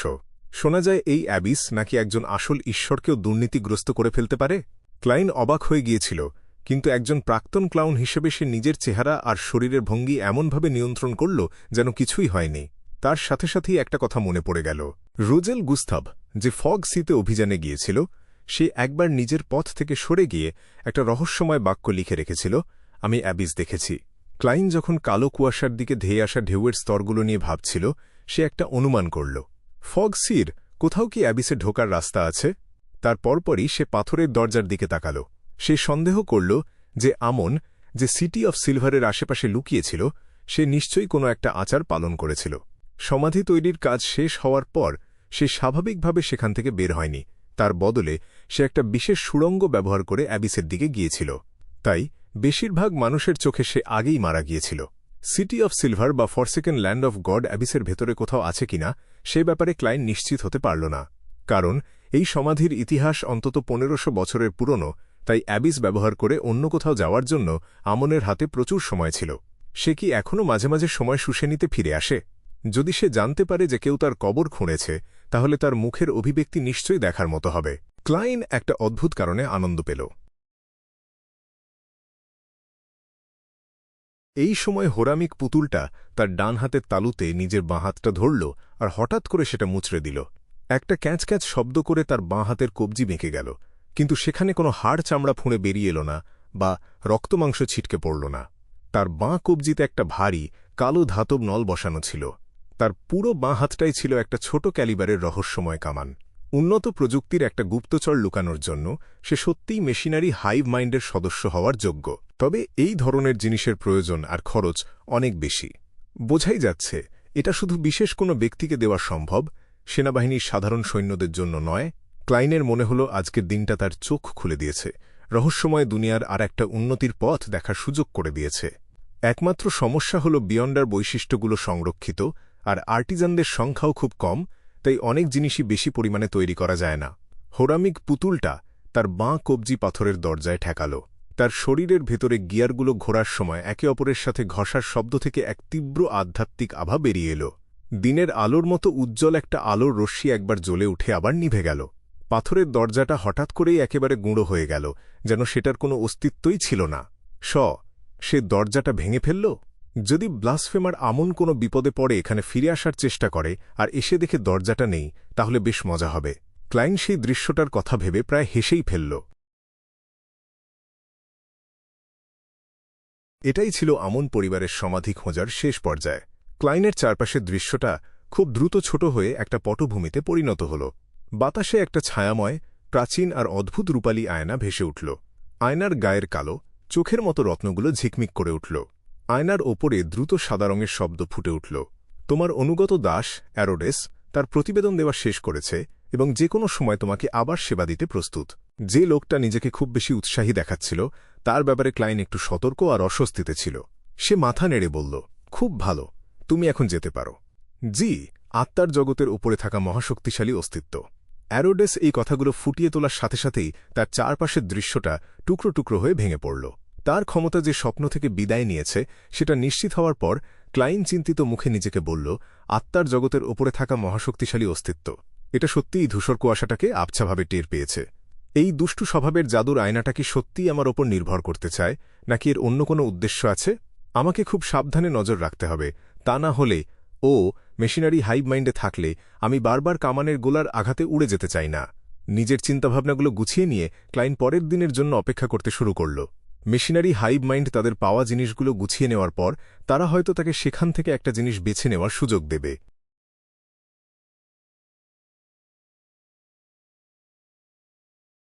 অধ্যায় 449, ভালো উপায়। এমপ্রেস বোরোতে আর্ল হল এর বিশাল আর সুন্দর ভিলার ভেতরে। দেওয়াল আর জানালাগুলো বাইরের কনকনে ঠান্ডাকে ভেতরে ঢুকতে দিচ্ছিল না। ভিলার ভেতরটা বসন্তের মতো গরম ছিল, আর ফায়ার প্লেসটা দেখতে খুব সুন্দর লাগছিল। ফ্যাশন ডিজাইনার মিসেস গিনি অড্রে হল এর মাপ নিচ্ছিল, যাতে সে অড্রের বর্তমান শারীরিক আর মানসিক অবস্থার কথা মাথায় রেখে নতুন বছরের ব্যাঙ্কোয়েটের জন্য একটা পোশাক বানাতে পারে। ঠিক সেই মুহূর্তে তার ব্যক্তিগত পরিচারিকা অ্যানি তার কানের কাছে এসে ফিসফিস করে বলল, লেডি এসকালান্তে এসেছেস। এত তাড়াতাড়ি জবাব চলে এলো। অড্রে খুব খুশি হল, কিন্তু সে তার মুখে সেটা বুঝতে দিল না।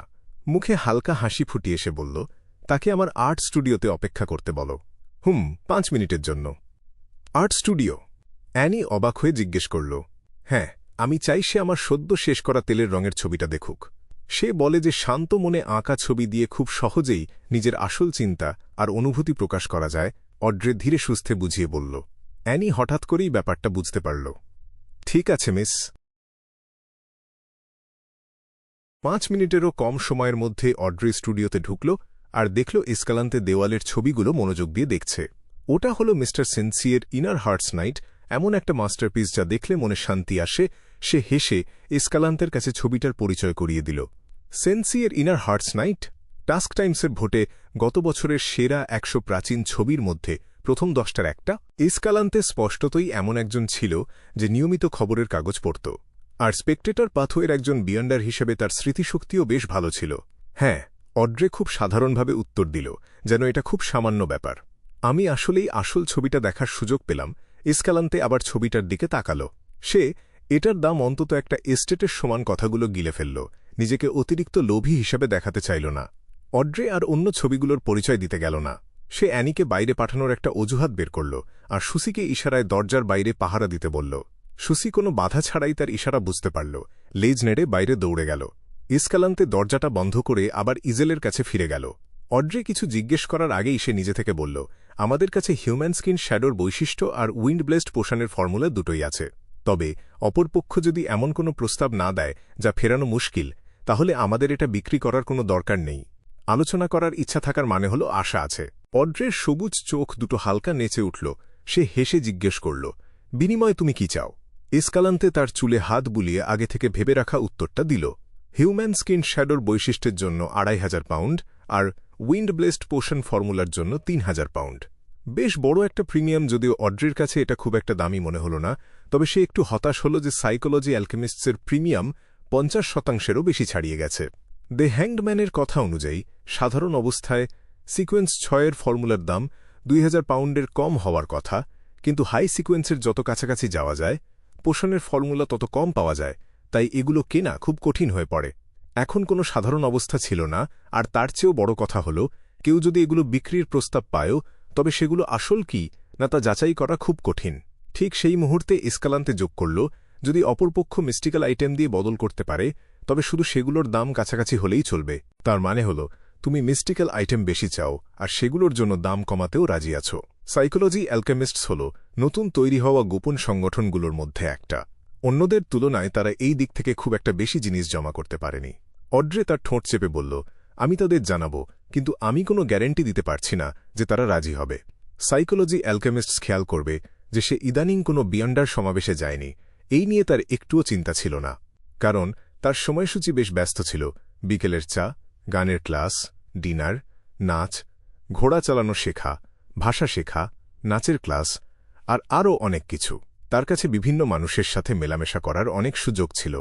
এই অবস্থায় হয়তো কোনো নির্দিষ্ট ডিনারের আড়ালে বিয়ন্ডার সমাবেশ চলছিল, বা হয়তো গানের শিক্ষক নিজেই একজন উচ্চপদস্থ বিয়ন্ডার।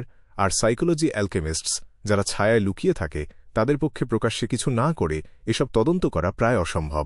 এই কথা বলে অড্রে কৌতূহল নিয়ে জিজ্ঞেস করল, এসকালান্তে আমি ভেবেছিলাম তুমি উইন্ড ব্লেসড পোশনের ফর্মুলা বিক্রি করবে না, কারণ এটা ইতিমধ্যেই সিকোয়েন্স 6-এ আছে। হে, সুযোগ থাকলে এই তথ্যটা ছড়িয়ে দেওয়াটাই বেশি কাজের হতে পারে। এসকালান্তে অস্পষ্টভাবে উত্তর দিল।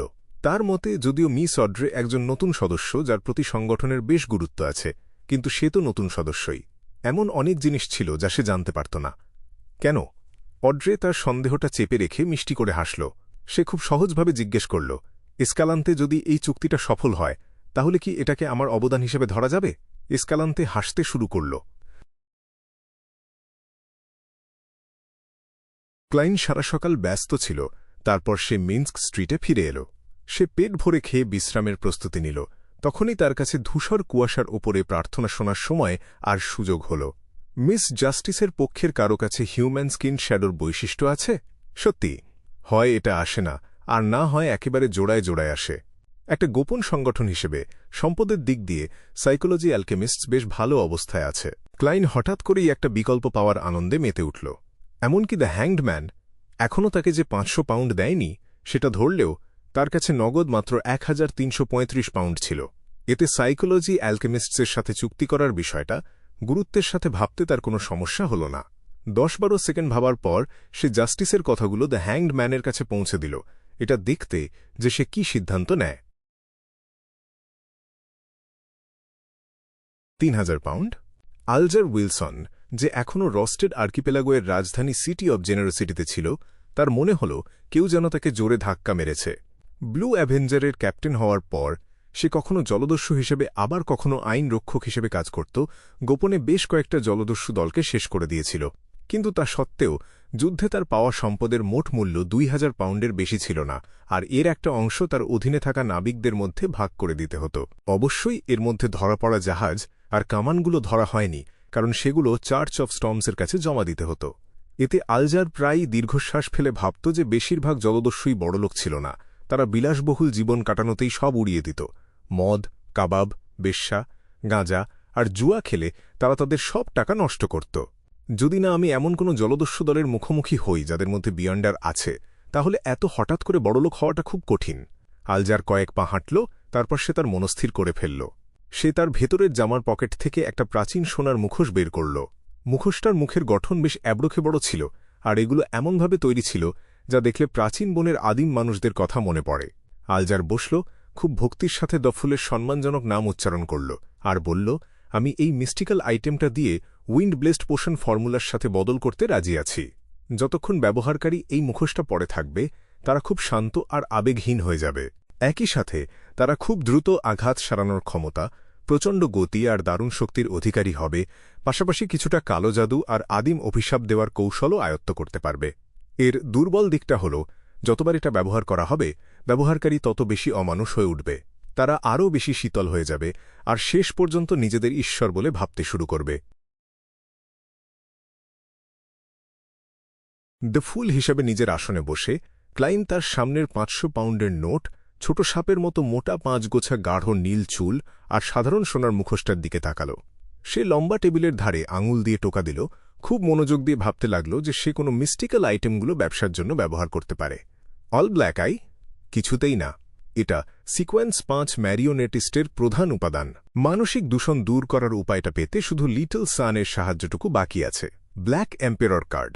এই কার্ডটা যা দিনের আলো দেখতে পারে না, তার দাম হিউম্যান স্কিন শ্যাডোর বৈশিষ্ট্যের চেয়ে অগতিন গুণ বেশি।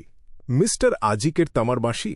বর্তমানে এর একটাই কাজ, বার্তাবাহক ডাকা, আর এটা যোগাযোগের জন্য খুব গুরুত্বপূর্ণ একটা জিনিস। আমি এটা বিক্রি করতে পারব না। নিউমিনাস এপিস্কোপেটের সদস্যের তামার বাঁশিটা যে সাদা পালক ফেলে গিয়েছিল, একইভাবে এটাও শুধু বার্তাবাহক ডাকতে পারে, কিন্তু বার্তাবাহকের ওপাশে থাকা লক্ষ্যবস্তুটা খুব বিপজ্জনক বলে মনে হয়। সানব্রোচ। এটা এমন একটা জিনিস যা আমি নিজের জন্য ব্যবহার করতে চাই। এটা আমার দুর্বলতাগুলো বেশ ভালোভাবে ঢেকে দেয়। মাস্টার কি? এর সাথে মিস্টার ডোর জড়িয়ে আছে, আর এর মধ্যে অনেক গোপন রহস্য লুকিয়ে আছে। তাছাড়া এর কাজের মূল্য বিচার করলে এটা হিউম্যান স্কিন শ্যাডোর বৈশিষ্ট্যের তুলনায় কিছুই না। Biological poison bottle. এটা আমার স্পিরিট বডি অবস্থার সাথে খুব মানানসই। আমি যদি এটা ভালোভাবে ব্যবহার করতে পারি, তবে আমি একদল বিয়ন্ডারের সাথেও লড়তে পারব। Demon hunting bullet, purifying bullet, exorcism bullet, এগুলো মিস্টিক্যাল আইটেম নয়, আর এগুলোকে বিয়ন্ডারদের ব্যবহারযোগ্য অস্ত্র হিসেবে ধরা হয়। এগুলোর দাম খুব কম। Book of secrets. এটাও কোনো মিস্টিক্যাল আইটেম না। সাইকোলজি অ্যালকেমিস্টসের হয়তো এমন জ্ঞানের কোনো অভাব নেই। বর্তমানে শুধু ইন্টারোগেটরের বিয়ন্ডার বৈশিষ্ট্যটাই বিক্রি করা যেতে পারে। তবে সাইকোলজি অ্যালকেমিস্টস মিস্টিক্যাল আইটেম চায়। তাছাড়া কেনাবেচার জায়গাটা ব্যাকল্যান্ডে, তাই এটা খুব সহজেই হিরো ব্যান্ডিট ব্ল্যাক এম্পেররের তথ্য ফাঁস করে দেবে। ক্লাইন এই সুযোগে তার কাছে কি আছে সেটা যাচাই করে নিল, আর শেষমেশ একটা নিখুঁত পরিকল্পনা বের করল। সে প্রথমে মিস্টার ওয়ার্ল্ডের রূপ নিল, তাকে দিয়ে একটা প্রার্থনার ভঙ্গি করাল, আর তারপর কর্কশ গলায় উত্তর দিল, আমি 2500 পাউন্ডের দাম মেনে নিচ্ছি, কিন্তু আমাকে টাকাটা জোগাড় করার জন্য 2 দিন সময় দাও। ঠিক তারপরেই ক্লাইন দ্য হ্যাংডম্যান আর দ্য ওয়ার্ল্ডের উত্তরের দৃশ্যগুলো মিস জাস্টিসের প্রতীক সেই লালচে রঙের তারারের দিকে ছুড়ে দিল। মিস জাস্টিসের কাছ থেকে সম্মতি পাওয়ার পর ক্লাইনমেন্স্ক স্ট্রিটে সারা বিকেল ধৈর্য ধরে অপেক্ষা করল। বিকেল গড়িয়ে গেলে মেশিনারি হাইভ মাইন্ডের সদস্য কার্লসন তার দরজার বেল বাজাল। ক্লাইন আর কিছু জিজ্ঞেস করল না।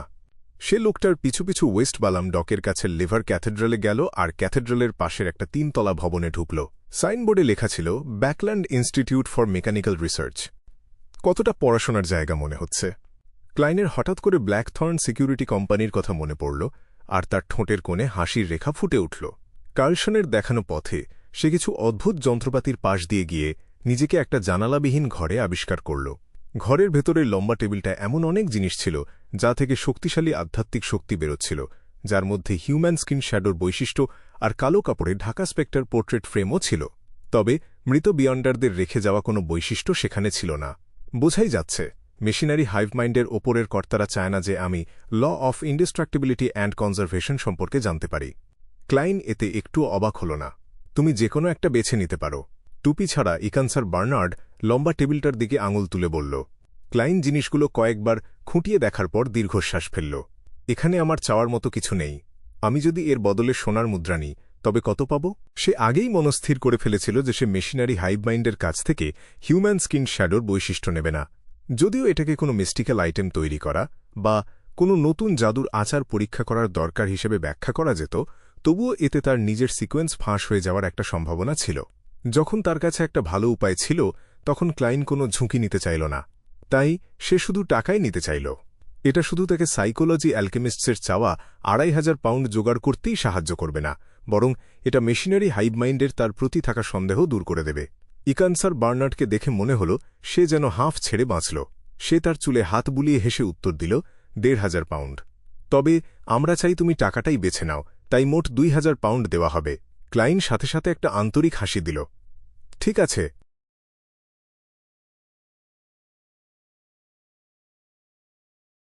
অধ্যায় ৪৫০ টাকা ভাগাভাগি। বেস্টমেন্ট রিচুয়ালের সাহায্যে ক্লাইন মোরেত্তি মিস জাস্টিসকে নগদ ২৫০০ পাউন্ড আর দ্য হ্যাংডম্যানের দেওয়া সোনার মুখোশটা দিল। সে দ্য ওয়ার্ল্ডের রূপ ধরে তাকে যত তাড়াতাড়ি সম্ভব চুক্তিটা শেষ করার তাগিদ দিল। গত ২ সপ্তাহে আমি প্রায় ৫০০০ পাউন্ড খরচ করে ফেলেছি।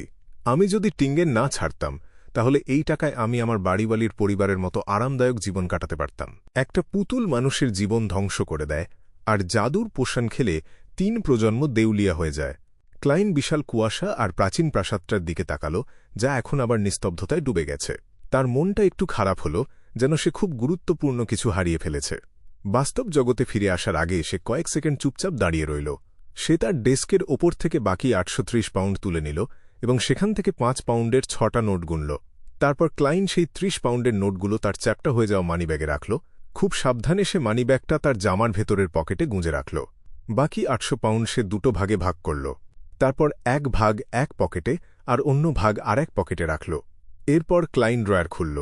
বাস্তব জগতে সে যে ৫টা ডিপসি নাগার চুল নিয়ে এসেছিল সেখান থেকে সে ২টো চুল বের করল। চুল দুটো সে স্তরে স্তরে কাগজ দিয়ে মুড়িয়ে নিল। তারপর খুব সাবধানে সেগুলো নিজের পকেটে রাখল।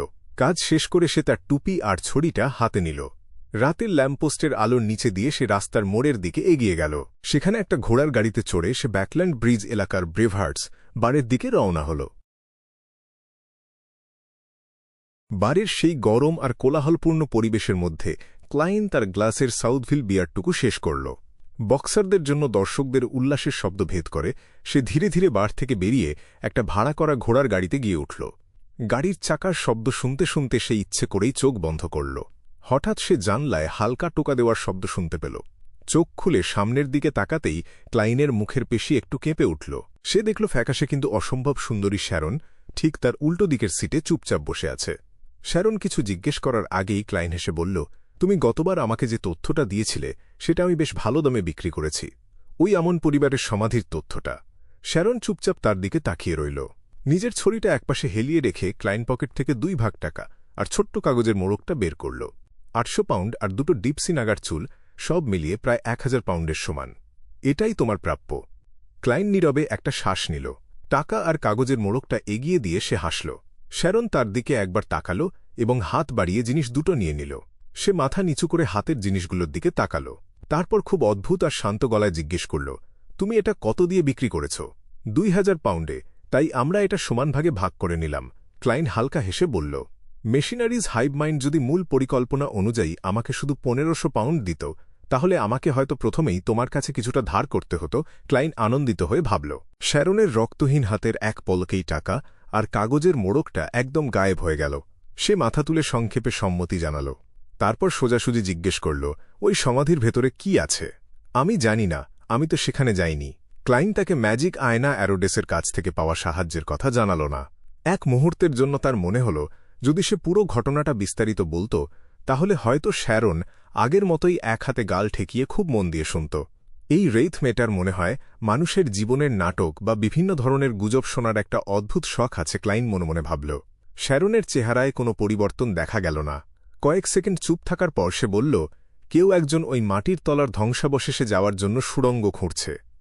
শ্যারন কি নিয়ে কথা বলছে সেটা ক্লাইন এক মুহূর্তের জন্য ঠিক বুঝে উঠতে পারল না, তবে খুব দ্রুতই সে বুঝতে পারল শ্যারন কোনো ধ্বংসাবশেষের কথা বলছে। তারা দুজন শুধুমাত্র একটাই মাটির তলার ধ্বংসাবশেষের কথা জানত। সেটা হল 4th ইপক টিউডর ডাইনেস্টির ধ্বংসাবশেষ। কেউ একজন সুড়ঙ্গ খুঁড়ে ওই মাটির তলার কাঠামোতে ঢোকার চেষ্টা করছে। ক্লাইন কয়েক সেকেন্ড ভাবল, তারপর হঠাৎ করেই সে ব্যাপারটা বুঝতে পারল। এটা কি সেই ব্যারোনেট? সেই লুকিয়ে থাকা টিউডর ডাইনেস্টির বংশধরের নাম ক্লাইন এর মধ্যেই ভুলে গেছিল। তার শুধু মনে ছিল যে লোকটার ব্যারোনেট নামের একটা রাজকীয় উপাধি আছে, আর সে সিভেলাউ স্ট্রিটে থাকে, যেখানে ব্যাকল্যান্ড পুলিশ স্টেশন অবস্থিত। হ্যাঁ, শ্যারন সম্মতিসূচক উত্তর দিল। সে কি খুঁজছে ওখানে? সে কি জানে না যে ওর ভেতরে একটা অশুভ আত্মা আছে? সে কি জানে না যে তার পরিবারের সব বিয়ন্ডার ওখানে গিয়ে মারা গেছে? ক্লাইন নিজেকেই কয়েকটা প্রশ্ন করল। শ্যারন সোজা হয়ে বসল। সে খুব গম্ভীরভাবে উত্তর দিল, সে এসব জানে কিনা সেটা আমার জানা নেই। তার ওই সুড়ঙ্গটা খুঁড়ে শেষ করতে আর কতদিন লাগবে? ক্লাইন ভেবেচিন্তে জিজ্ঞেস করল। আরও অন্তত 2 থেকে 3 মাস। আপাতত সে একাই কাজটা করছে। শ্যারন তার নিজস্ব ধারণা জানাল। উফ! ক্লাইন ছোট্ট একটা স্বস্তির নিঃশ্বাস ফেলল। তাহলে আর তাড়াহুড়ো করার দরকার নেই। আমি পুরোপুরি প্রস্তুত হলে আমরা দুজন একসাথে তাকে দেখতে যাব। এটুকু বলে সে হেসে বোঝানোর চেষ্টা করল, তুমি তো জানোই আমি আগে থেকে ভালোমতো প্রস্তুতি নিয়ে রাখতে পছন্দ করি।